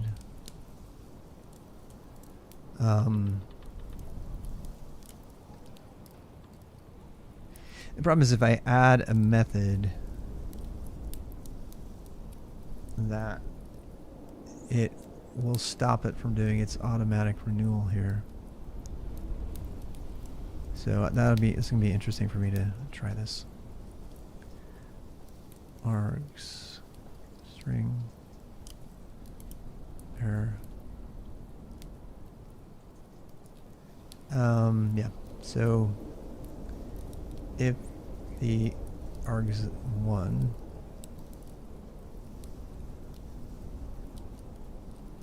actually, we need that whole length thing too. Oh gosh dang it, I want to redo that. Why did I do that? I'm not coding very well today, people. Can I just say? I don't use vim redo very much. What is it? It's Control R or something, right? Seriously, I don't ever do it. I control R. Bleh. Yeah. Alright, control R. I'm gonna try it. Nope. Not working. That's all I have is like one thing. Piece of shit.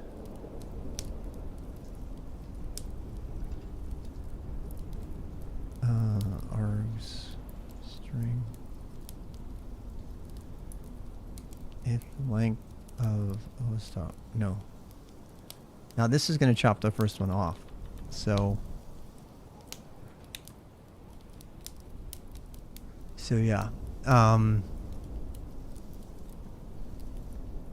If the length of args is equals 0, then return x dot usage error. All right, there we go. So otherwise we can do this. We can say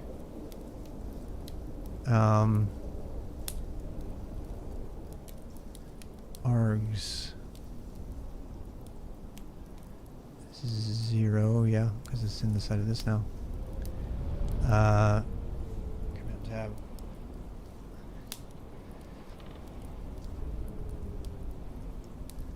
Wait a second. All right, so we're gonna do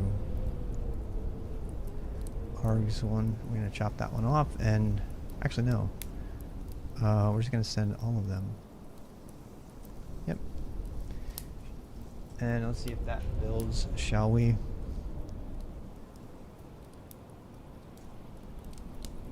Expected end of file, line of 42. Whoopsie. Whoopsie daisy. Oh, wait. Okay, so this goes here. This goes here. Actually, I think I can just return. Yep. There's your delegation. And what else we got? Oh, hi, Zero. Redo? Oh, I don't know about that. That's today I learned there's a redo. Should have tried that. All these Vimisms I keep discovering because I'm allowing myself to finally use them because I was so pure VI for so long. For better or worse. 41. What are you talking about? What you talking about? Nobody gets that reference. No one gets that reference. It was such a common thing to say. You almost can't say it now. What you talking about? What you talking about, Willis? Tragic story.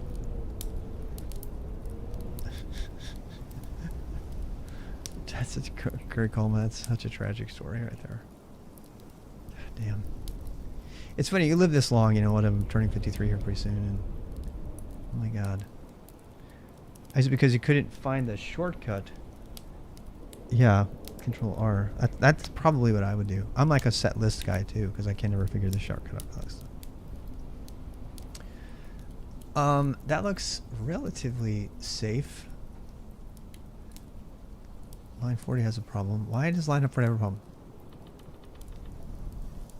To see my switch statement would have been easier to read. I'm just going to say that right now. Would have been way easier to read.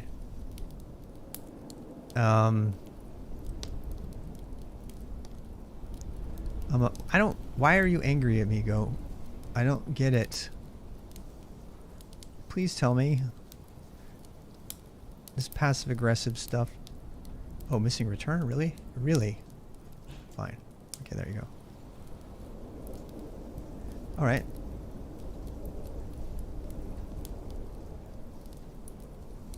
Auth. Let's see. Auth0. Would run the token subcommand. Of course. Why? Because I broke something here. I think I broke this. Yes, I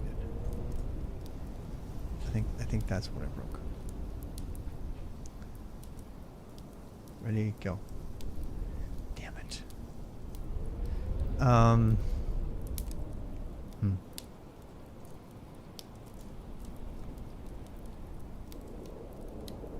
don't think this is going to redelegate them.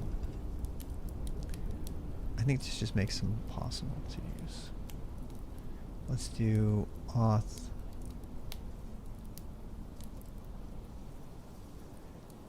All right. Build. Where are you? Where are you? Run token. I don't want to run token. I want you to run something else about scopes. I don't want to run token.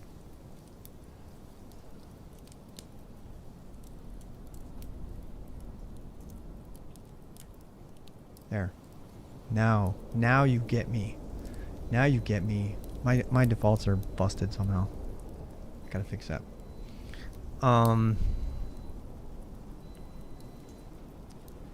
Ooh, that was not good. Oh, that just errored out. That's all. That's fine. That makes me happy, actually. Scopes. We get scopes. How about... Alright, let's put a few more in here. I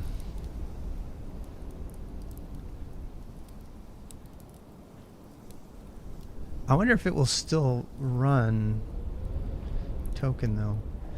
I think I might have busted it. Yeah, I did.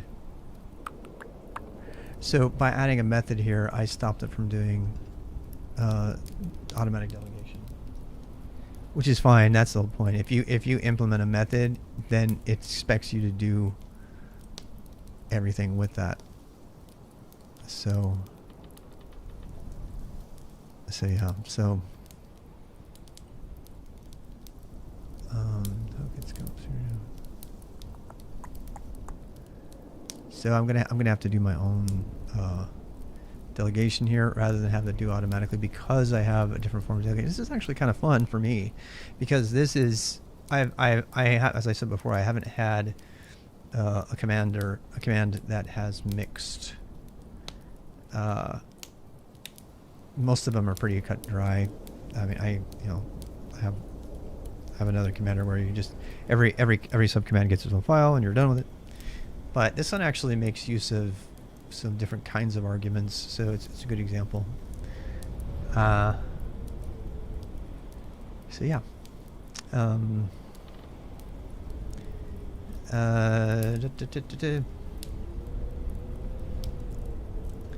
kind of want to put a switch statement here. I feel like it's probably the best thing to do now.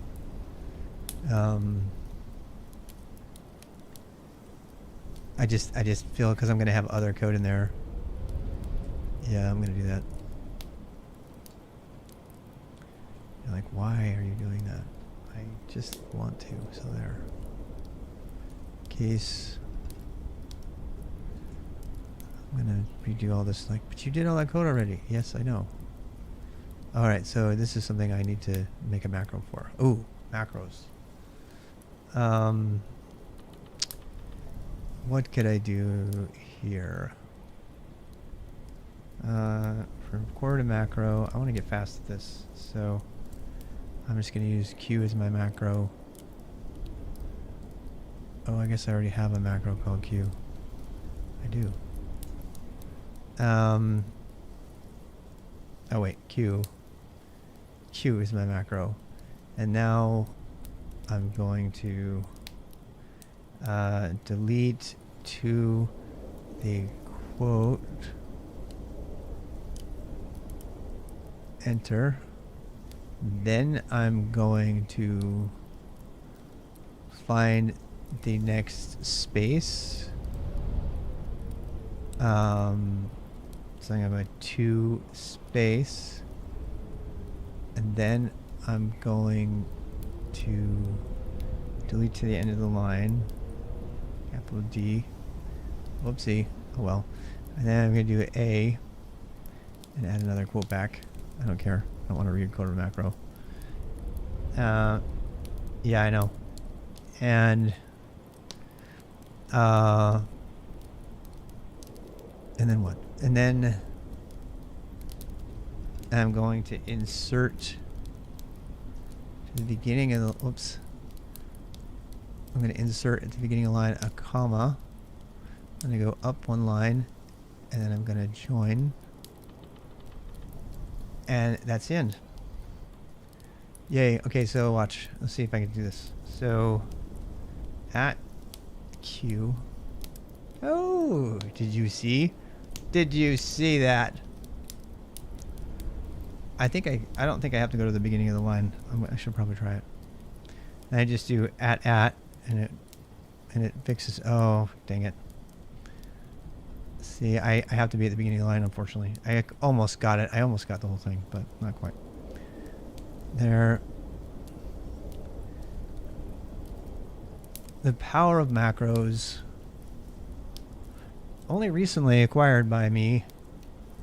At the good-natured ribbing from my friends. They're like, you've been doing Vim for 20... Yeah, but I was doing VI, not Vim. I refuse to let myself learn macros. And after you see what I just did there, obviously, they have value. You know what I mean? How much longer would it have taken me? So if I was good with macros, I would have done it much faster. But anyway.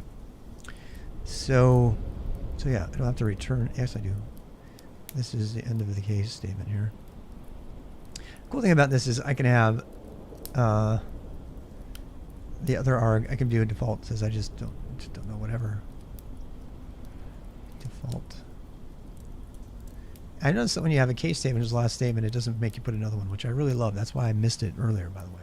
When I had if statements, it still made me do it. Hey, how's it going? I'm just doing some stuff here. Can you put a line return here? I bet you can't. Oh, you can. Oh, this is wonderful. This is wonderful, people. You can make a nice, pretty switch statement. And, yeah, that's very great. Okay, so then the other one here, I can do a case. So if it's Oauth2, I have voices for her today for a bit. I can hear my wife taking her shower. She's gonna want to go do something after this. I need to clean my room. Today is my work day. Yes, the Sabbath is my work day. I'm a pagan, heretical, horrible pagan. All right, so see, this was a really easy one. God, I love this. I love this. I just love it. os.get env auth2. So I just want to make like a little helper command for that. I have to support auth2 up here or it won't even compile it. We'll build it over here. And auth2.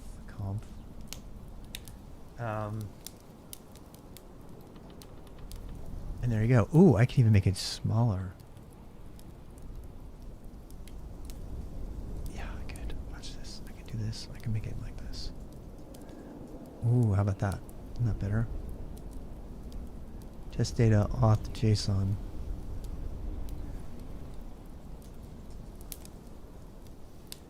Go build. Oh, see, now it doesn't have it. Booyah.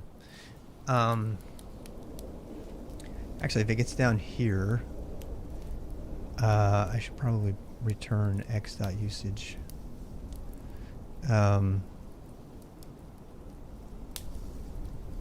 Which, oh wait, no, is that right? No, yeah, that's right. I think it's right. Sorry, description.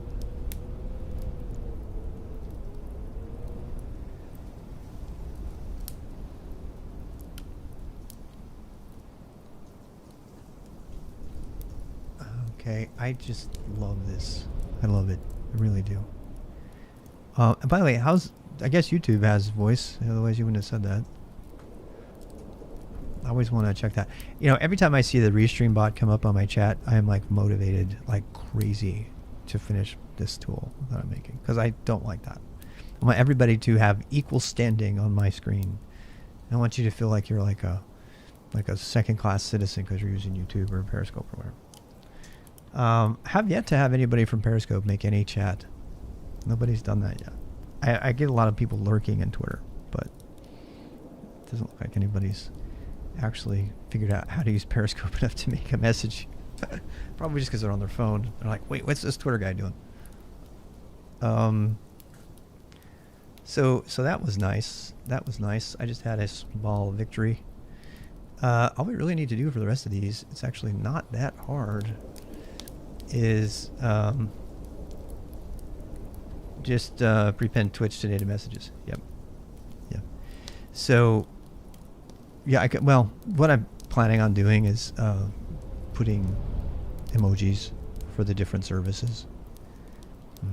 So we know where they're coming from. Also, you guys have been saying that I want to do this forever, right? I want to give my own reward system. I cannot wait to finish this. And I don't know what kind of tool to add it to. In fact, I'm trying to decide whether to call it a restream tool or to just call it a tool called Live. And I'm just going to put all of the goodness in there. You know, it's like everything I do with my Live tool instead of having it called Twitch. And then I can say Live gives so-and-so 20 bits or whatever. I've been saying since the beginning of my streams that I want to give you bits. And so when people make really awesome contributions to the stream, like if they bring something to the table, rather than just giving you VIP, I want to be able to give you a score. And then people who make really amazing contributions, I would love to have like a little score next to their name. I know that's it's kind of in the gray area there. If I actually put a number next to your name to show how much you participated, but everybody would know right away how much reputation I personally have given you based on your contributions to the stream. So if you continue to bring good things to the stream, like, you know, good ideas or good links, or you teach me something. I used to pay $1 as a token dollar. For 7 years, I paid a token dollar to people who would bring new information to me as a mentor. Just to show that I really decrement the score too. No, I don't think I would. I'm not the kind to do that. I would ban you. That's definitely going to happen. And one of the biggest problems with the Restream API is that I don't know that it allows me to actually ban people, and I'm not popular enough on all the services to have that be a problem just yet. I got one troll last night, and I spent like an hour writing about it. It's like, how to ruin your Twitch stream. How to destroy a Twitch stream. Stop coding JavaScript. Start coding Go and Oauth, and stop teaching command line. So here goes a test. There's Mateus from RestreamBot. See, this is the other thing too. Oh, it's Periscope. That's a Periscope entry. What? You're literally my first, Mateus. Thank you very much for the help. There. Yeah. So, but see, this. I think this is the future. I don't think we need to be Twitter versus YouTube, right? I think we should. The question is whether he can see what you guys are saying. See, so he should be able to see what you're saying. It should actually, the Restream bot should say it over there. The problem with this is, and this is, I'm just gonna say it right now. The amount of effort to create a chat bridge to all the other services that is bidirectional is not worth it for me. Yeah, federated stream chat. Yeah. Well, we're definitely gonna get. I would love a federated stream chat. I would love that. The problem, there is a bot already that will share everything you're saying. If you go to the Discord right now, guys, so somebody from the Discord say something. In fact, I had my stream up. Somebody go into the Discord channel on channel #live channel and say something over there. Yeah, they all have delay. They have really bad delay. Yeah, and that, you know what, I can't fix that. Hey, there's Discord. See, so yeah, the message on the screen. Yeah, you could. Yeah, Twitch gets a delay. It's not as bad. So, and there's always going to be. You know what? And the delay gets worse because I keep my stream on so long. The longer the stream runs, the more delay there is. I've noticed that a lot. So, yeah, like 15. Yeah. Like it's really annoying for me because I'll say something and no one will say anything, and I know I have to wait like 20 seconds for them to see. Sometimes I'll even say goodbye and I have to wait for 25 seconds to hear people say goodbye. because I like, you know, but it's not as bad with the video. Video even has lag too, so yeah, it just depends. It just depends. But so the question is, do I want to write a bot so much into my live bot that when I do the live command to send a message that it goes to everyone else, or do I just use Restream's bot? I don't, you know what I mean? Can I ask you guys a question? What is more annoying? Getting Twitch messages on YouTube chat from the bot, or not getting any messages at all and just looking at the screen? Yeah. Voice does slow things down. It definitely does. Yeah, the video on Periscope is horrible. Yep. It is. It's really bad. So this is kind of what I'm wondering is it worth it? Those of you, particularly on YouTube, the YouTubers, do you care to see all of the chat from? Because I'll tell you what, the bot is not sending all of the messages. Sometimes it'll drop a message that's coming in from Twitch and it won't make it to YouTube at all. So based on that, since I finished my code here, I did what I promised, in case those of you are wondering. It's a picky bot. It is, I don't know why, it drops it after a certain amount of lag, I think. And we'll never know. So this is my architectural proposal. And you guys are smarter than me on many of these things, so that's why I'm asking. I think the best way to do this is, you like getting the messages better than nothing, but would you be okay with seeing the messages on the screen? Does that make sense? So one solution is encouraging everyone to look at the screen only for the messages. If they're too small for you, you know, because it's down at the bottom of the screen, I can see there's lots of reasons that somebody might be watching YouTube on a phone. So that's my question. So my question is, if I promote people looking at the screen, at my screen, for the messages, if that is sufficient, because that is way easier to code. I like to max the screen for readability. Most people do, and that's why I've been trying to stick with a higher font. So my current plan, and some of you might not agree with this, is why I'm putting it out there. My current plan is to only download the messages from Restream rather than upload them from every other platform. Because when you have to upload them from every platform, you see what I'm saying? You have to log in. You have way crazy amounts of lag. It would be okay, but we can't chat during the backroom screen. You can, actually. The way that I'm going to do this, you already have this now. So you guys don't know this. I'm going to tell you right now. If any of you include an exclamation point in the beginning of your message, no matter what it is, it will not show up on my screen.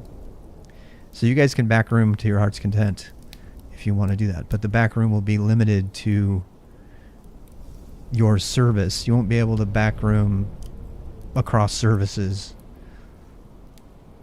You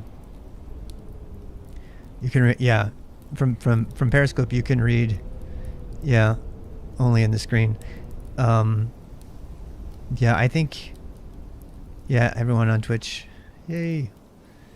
Yeah, so oh, it's not so, see this is a problem, Restream. Yours didn't work because the reason, I'm sorry about that, the reason yours didn't work is because the Restream bot put that stupid shit in front.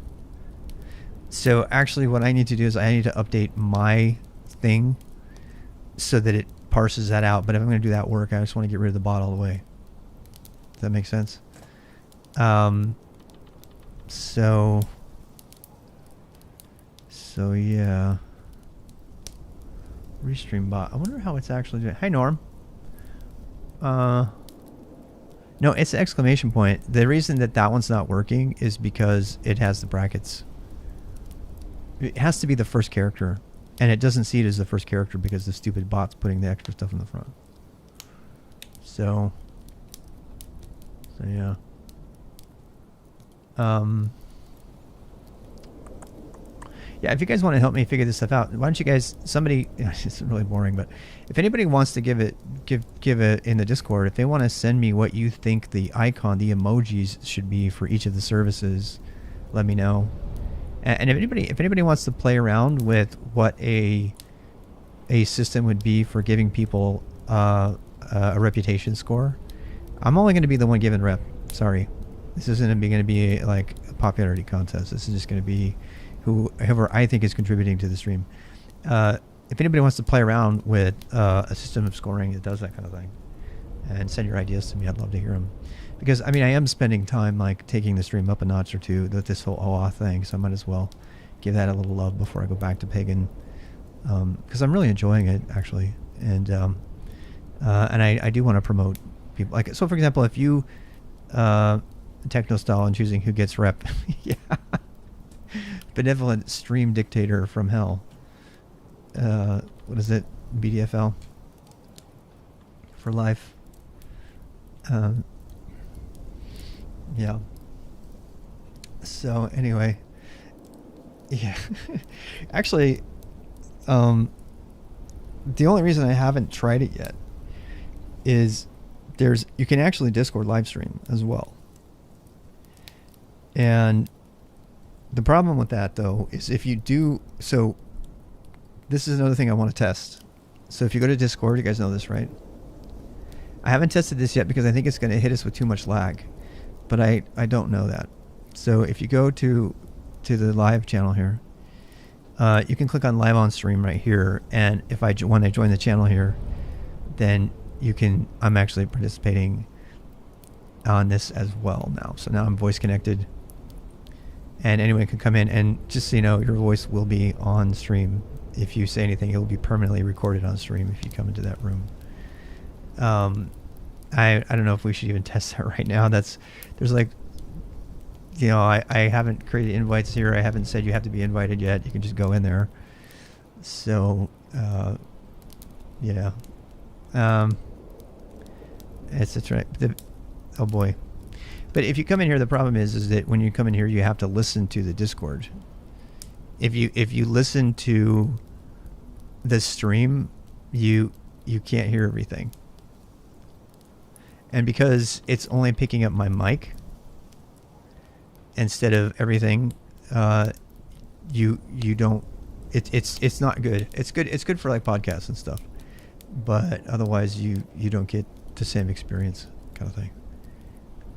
But it makes sense. Leave. How do I leave? Leave. There you go. Anyway, so I'm gonna call it here pretty soon. It's been a fun day though. If you're up for it, yeah, I would love to. I'd love to talk for that. That's what I want to do. I want to on Fridays, on Saturday, Sunday. We used to do this. We used to do podcasting where we get together and talk about mentoring for the world and how to help spread, the idea of mentoring to others and help them do it. There's just so many things to talk about, and I don't like being the only one talking, frankly. I like having dialogue. It doesn't sound like it, I know. Sometimes you think, oh no, man, you just like to talk. I do, but I really love hearing what other people have to say. So I may do that. Sundays I tend to be more chatty than others, so we'd have to stick with the topics, and we'd have to figure out. I don't like really really exhaustive codes of conduct that are like commandments that if you don't do something in the commandments, you say, it's not in the commandments.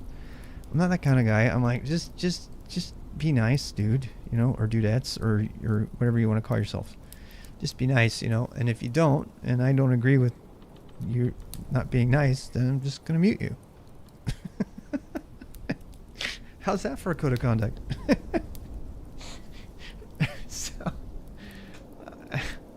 I know I violate my own code of conduct all the time, so it's a matter of forgiving and moving on and stuff. Anyway, I think that's probably a good place to call it.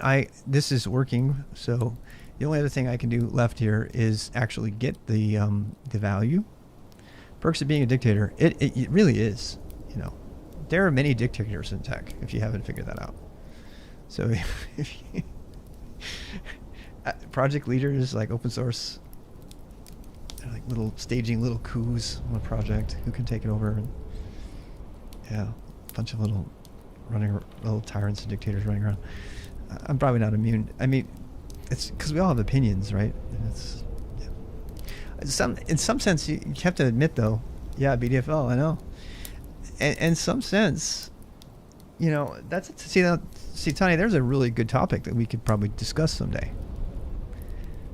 What are the benefits and disadvantages of a BDFL approach to projects, to open source projects, versus a committee approach? You know, right away, there's obvious benefits, right? The dictators make things happen fast. You might not agree with them. They might be the bad decisions, but they happen fast. And Linux, for example, right? Very small team of people who gets to say what goes in. Very fast turnaround time. You know, something like Node, you got an entire committee, you know. And then some people don't agree with the code of conduct, so they fork the entire Node project and create io.js and create a rift in the entire tech world for almost a full year. And then they do a kumbaya, come back and remerge all of their stuff. Oh, we're sorry. You can tell what I think. So, you guys even remember that? Does anybody even remember io.js? I tell you what, if your enterprise infrastructure was built on Node at that point, you were sweating. Oh my God, it's in a nutshell, it's either npm node team / they're kind of the same. This is back in Schuler's day when he was running everything. The guy's not efficient. So they rushed Node to market. They rushed npm to market. They got all their venture capital. They formed Joyent. They got all this crazy money, and I might be getting the details wrong. And then what? And then all the money went to their head, and they ended up getting a CEO in there that they just got beat up. And the CEO said, I would really prefer if we didn't have a code of conduct. And that was like bloody murder for him to suggest that. What do you mean? You're not for these things? I said, no, I never said that. I happen to be on the guys. I don't know anything more than what I've read. There might be other things going on there. But my point is that these people were so put off by this fucking code of conduct that they forked the entire Node project. I said, fine, you don't agree with our exact wording on a code of conduct? I'm paraphrasing. I'm going to get hate mail. I don't care. And so they went and they created io.js. And yeah. So the io.js, and so for the world, everybody in the world was like, well, what's going to happen to the Node code base that I have? People who had money in their lives at stake and things like that were like, what, you're going to fuck around with? This was way before all the security failures. And then what? And then I got reading about it. I was like, why? Obviously there's something wrong in the code base. Let's see what's going on. Then I realized the entire reason for the io.js fork was because of some political shit that had nothing to do with the technology. Yeah. And so, and I'm thinking to myself, so you guys, when you hear a little bit of angst in my voice and ire, when I talk about, Rust's politically motivated agenda and their steering committee, that's where it comes from. I'm gun shy because I don't know if they're gonna fork the whole community team. They're gonna have some random, yeah. Sorry, I had to, but what guarantees do I have that there's not going to be some happy disagreement in the steering committee for Rust, and they're going to decide that they don't agree with each other, and somebody's going to fork the Rust project.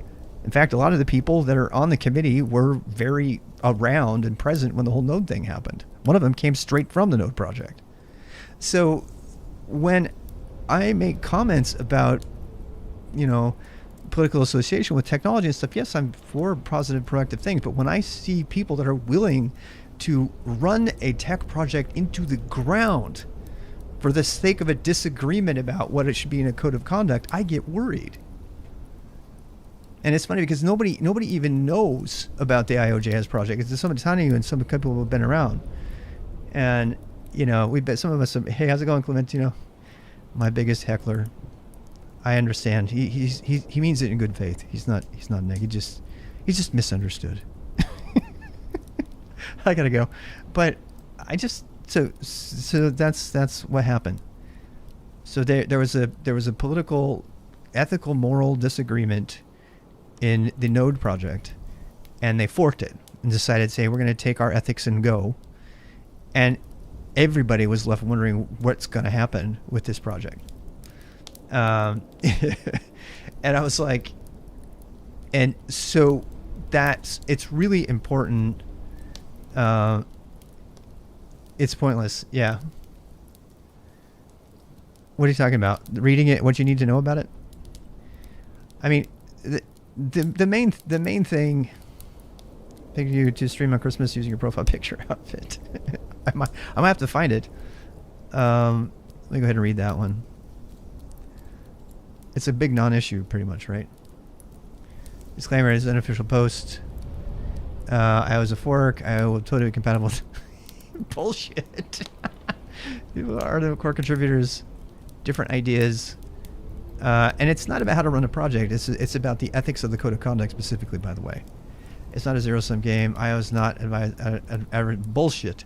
The fourth largest moon of Jupiter. Yeah. Honestly, my takeaway from that whole thing is it just shows what, I'm going to say it, it shows what an immature project team will do that has no enterprise experience will do if they're given the reins to something completely. And that scares established enterprise engineers because that's why I am so comfortable with the old boomer tech of Go, because these people are even keel. And I actually get worried about Go because it's starting to be driven by people who don't have as much experience, who haven't been burned by things like IOJS or don't even know about them. And so they don't see it coming, and all of a sudden they get themselves in trouble, and they're like, well, we didn't really want to have, parentheses in our generics. We really meant to have curly bracket or square brackets. And so they're changing things pretty rapidly in that spec. And the whole question about whether they should have generics is still on the table as far as I'm concerned, but they've already made their decision. And that they move slower than Rust and JavaScript, of course. But anyway, hopefully that's a useful non-pseudo rant. I'm not really bagging on any particular language. I'm just saying why, I'm just explaining why that I am leery of any committee-driven technology, and why, frankly, this conversation came up because we were joking about BDFL, right? The thing about a tyrant or a dictator, I'm not promoting tyranny here. I did study Russian. I know all about it. But you guys ever play Civilization?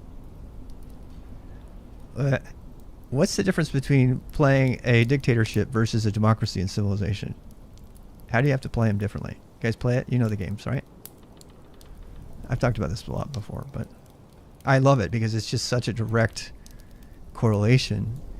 When you play a dictatorship, you kick ass for like the first major part of the game. Yeah. Just like your skin color. When you play a dictator, and obviously you build your military and stuff like that because you have to squelch all the unrest because everybody hates you. But you can be really effective up to a certain point. And then what? You can still win if you get enough power and control. You can win as a dictator.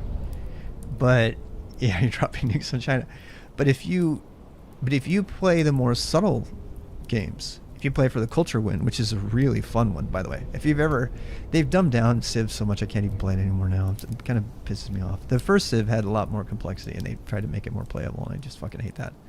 But the the culture war was really the fun one to go for, because that meant that you had to influence people, you had to be friends, you had to, it was a different win, but it was much more satisfying. And the tech win, of course, is really satisfying too, right? Who's the first one to build a spaceship? But political correctness rap battles in Civ, yeah. Yeah, but I got to tell you, my favorite was, but yeah, if you play a democracy, it's way, way, way harder. It has a lot of benefits. I think one of the biggest benefits was your science. You get more science and tech. But guys, what's the topic? Go is dying. No, we're not talking about Go is dying. We were just randomly conversating, and I was on my way out here. I'm just randomly talking, and we were talking about the BDFL of the stream, and who gets to say, because we were talking about I'm going to give you guys points for reputation points for bringing good things to the stream, because I always wanted to do that, so I'm building that into the thing, and it's like, but I'm the only one who gets to say who gets points, so I'm being kind of like a BDFL there. So that spawned a conversation about BDFL versus committee. What is the best way to drive a software project? And then that turned into a conversation about dictatorships versus democracies in Civ.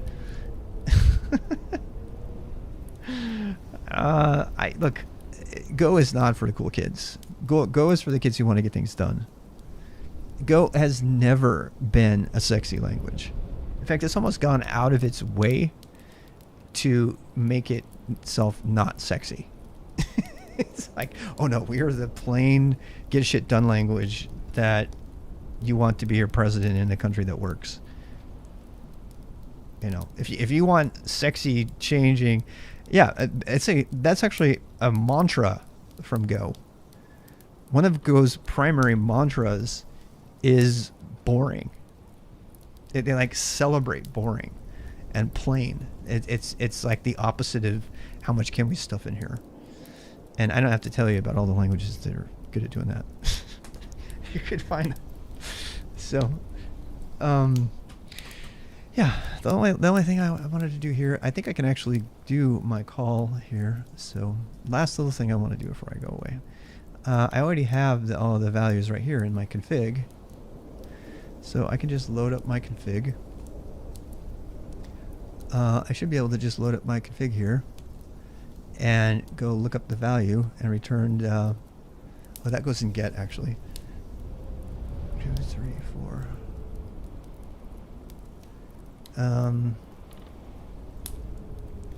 I guess, I really don't even need that. No, I don't. I don't need a get. At least I don't think I do. No, I don't. I do not. Yeah, I can get rid of it. So let's do that. Let's do return nil.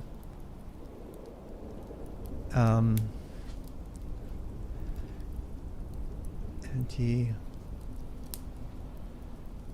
println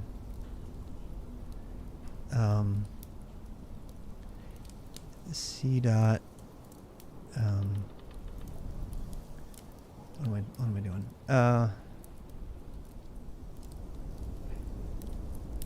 Oh, I see what's going to happen here. I'm going to have to do it if then on all of that. I see. Yeah. All right. Well.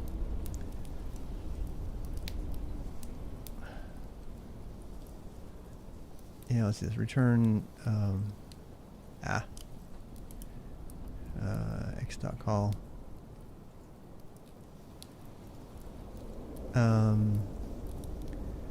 Call what? Call args. No, call get with the args.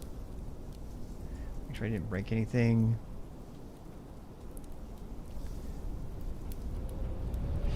It's simple, but yeah, I think I agree with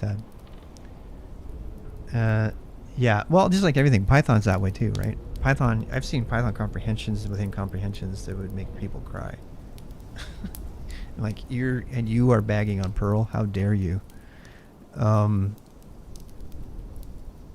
know what I'm saying? Let's see how string I get too many calls in the next call.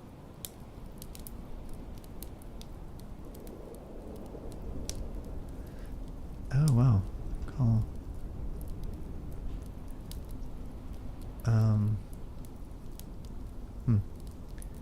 Anyway.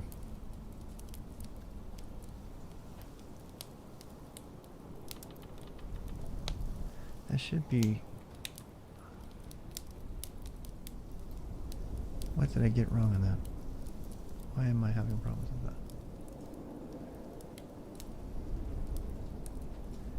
Command PKG. Call name string. Oh, right. So that's actually not X call. That's it's command tab call. Yeah. That's better. C is declared and not used. Okie dokie.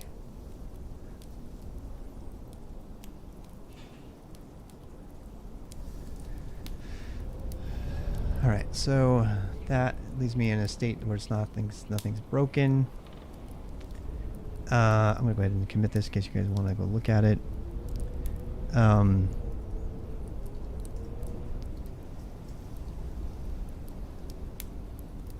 Example usage. Kernel token.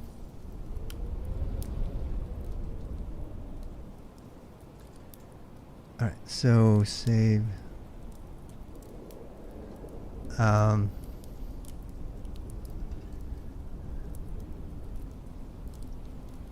What do we add here? We added there.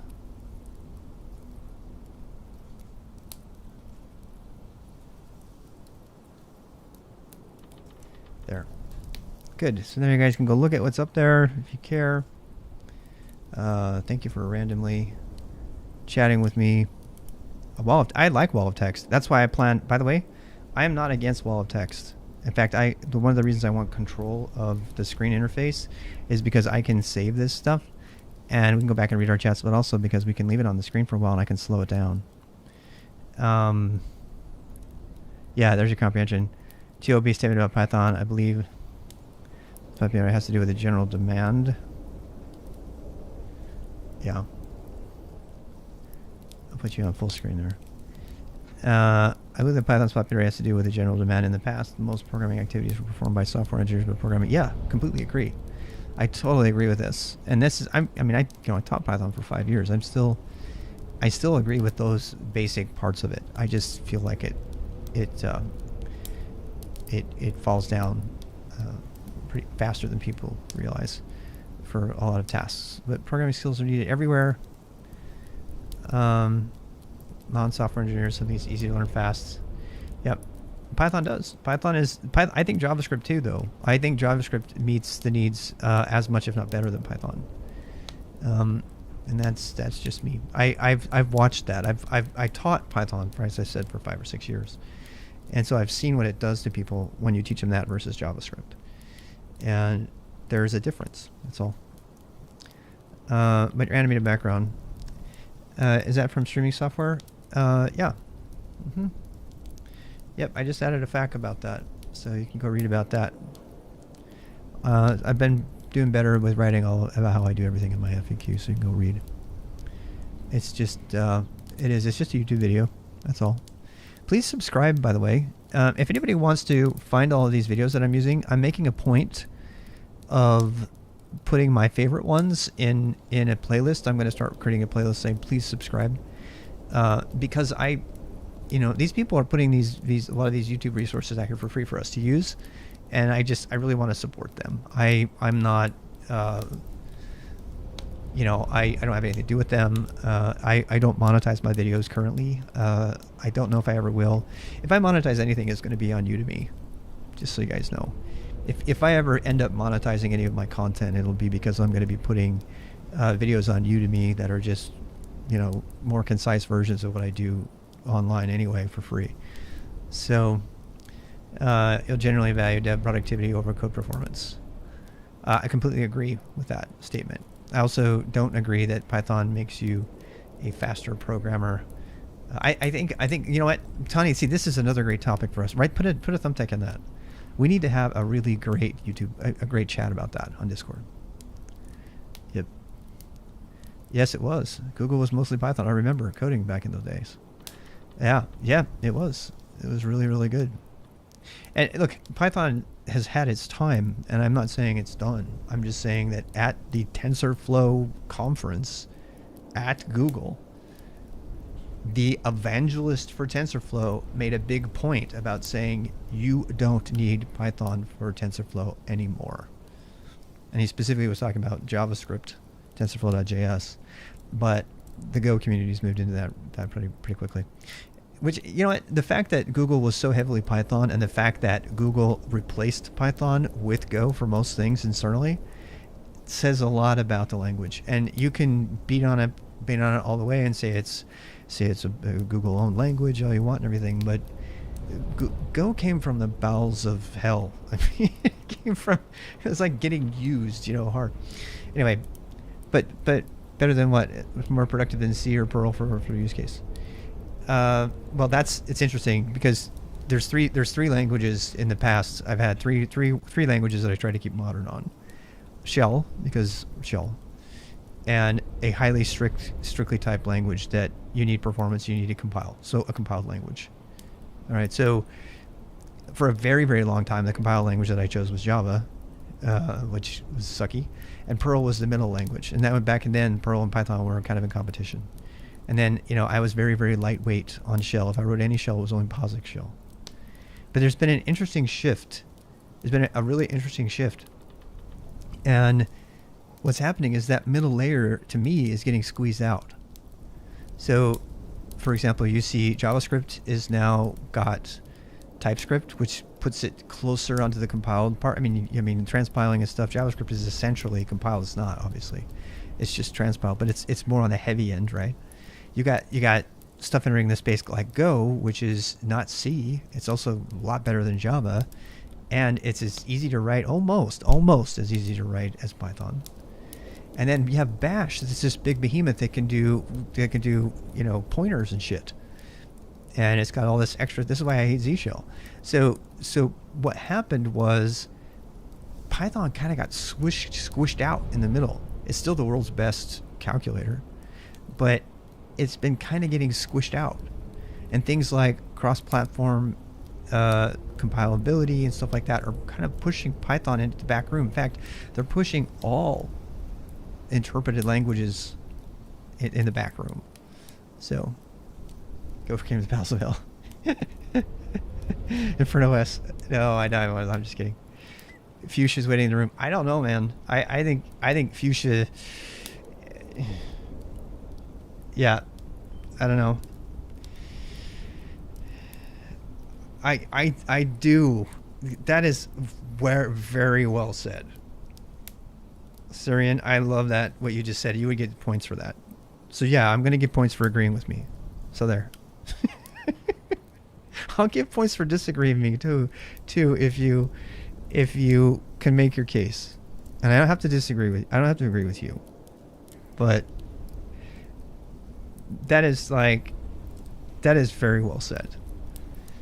That, I think you encapsulated what I was trying to put my finger on all this time in that sentence. So Siri, in case you didn't hear it, he says, I think the Python features have outgrown its design. And yeah, because here's one of them, right? So one of Python's biggest claims to fame, apparently I've never done it, is how fast it can stub C code. That's why you get NumPy. That's why you got TensorFlow. So Python got all the fanfare for what was a C or C++ library for NumPy and TensorFlow. Those were not written in Python. Those were written in C and C++. So, but Python got all the credit. Python got the credit because what I've heard, and this is why astronomers and the academics love it too, is that you can find a bottleneck in the language, and you can write the bottleneck in C code, and then ship it with the rest of the Python, and you're just writing Python. Yeah, that's what I was going to say. I think Python is probably the world's best C wrapper. I would not debate that. I don't think very many people who've gotten into it really deeply would ever debate that. I think that's what makes Python so successful in the big enterprise space, and with academics. It's really, really easy to write, and when you have to have pure performance, you can like punt over and write it in C. Yeah, most versatile C wrapper. But the reason I think that advantage, and this is why I like that comment, is that the Python features have outgrown its design. The reason I think that has had its day is because you can, I just played with this the other day, you can directly write C code in Go code, and you can directly write C code in Rust code. So the time of easily stubbing and interpreted languages is kind of, and another thing too, Python is getting beat up. Even Guido van Rossum. Go look at the quote from Guido van Rossum about Python strict typing. I have to go look it up, but he actually said that hindsight is 2020. If he had it to do over again, essentially, he would have made Python more like TypeScript. I think his exact words were, history has shown us that strict type languages are a thing and they keep you from making errors. That's Guido van Rossum in 2019 saying those things. And and at the same time he's trying to redo the interpreter with PEG and everything. So I think that the age of interpreted languages as C wrappers is under pressure. I don't think that's going to last. I think that the languages that are able to, for a slight little bit more inconvenience, which is where Go comes in versus Rust. Rust is a massive inconvenience. Python people are not going to adopt Rust. I'm sorry. Sorry to break your bubble. They are not going to adopt Rust. You're never going to get Python coders to move to Rust. Some are, but most of them are coming from Python to Go because it's a nicer transition. They're going from to TypeScript or something. Yeah, WASM's going to erode it. Yeah. So all of those pressures support that thing that he said about thinking Python's outgrown its features. Hey, look, it thinks it's time for me to go. Yep. Inconvenience. Apprenez-vous à prononcer, the state of fact about being troublesome or difficult with regard to one's personal requirements or comfort. Example, Rust. I'd rather learn C than Rust. Python evangelist. Yeah, and I look, let's not make this bag on Rust. You guys know I love to have fun with the Rust community, and sometimes not so much fun. Sometimes it sincerely turns me off. But yeah, I think C is way more important. Learning how to write C properly instead of learning how to write a kindergarten languages with training wheels that won't let you make mistakes, which is the stupidest premise to tell any beginner ever, is bad. I think it's more important for you to learn how your computer works and to learn C and to know where the dangers are than to write in a language. The thing, I gotta stop.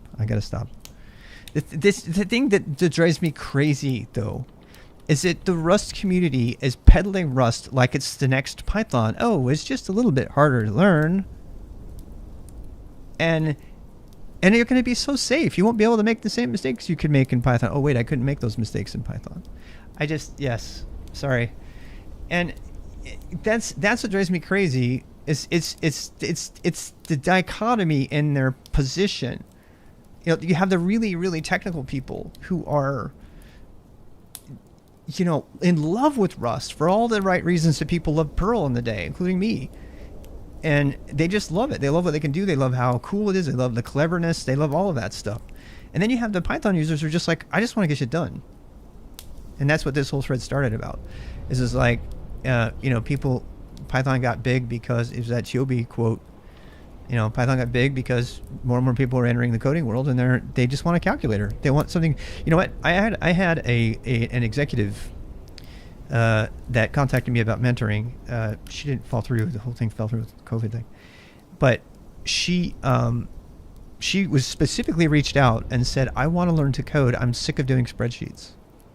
That's her exact words. And I think that example is why Python is blowing up. Because people who never thought they would ever consider programming are coming to what they see as being the fastest language for them to learn to write and code in. and it is. Python's a lot of fun for a beginner. I really love it for a beginner. The problem is it's just missing too many really, really important things. It's missing anonymous functions, not just to mention the white space. It's missing stuff. And so that quote comes to mind again. I'm going to repeat it one more time. I think Python features have outgrown its design, its basic flaw, and that's kind of think where it is. Perl is it's been outgrown. Python I think is outgrown now, and I think we're going to see compiled languages take the place. And Go is perfectly situated between Python and C, if you ask me. That's why I'm so big into it. I'm gonna go, but so much fun talking to y'all. And I have to wait for you guys to hear me say that I'm gonna go, so you can say goodbye because of the lag. But the automation for a Bing Bang Bank, it was offering them to escape door from Excel with an automated form on a web app. They asked for an automated Excel file generator. A religious zealot is telling me that I'm retarded for writing Python Go for a living. Exactly. Oh, no Linux distro banter. That's crazy. I see you again. Yeah, it's been fun. I'll try to, as you guys saw, I didn't get anything done today.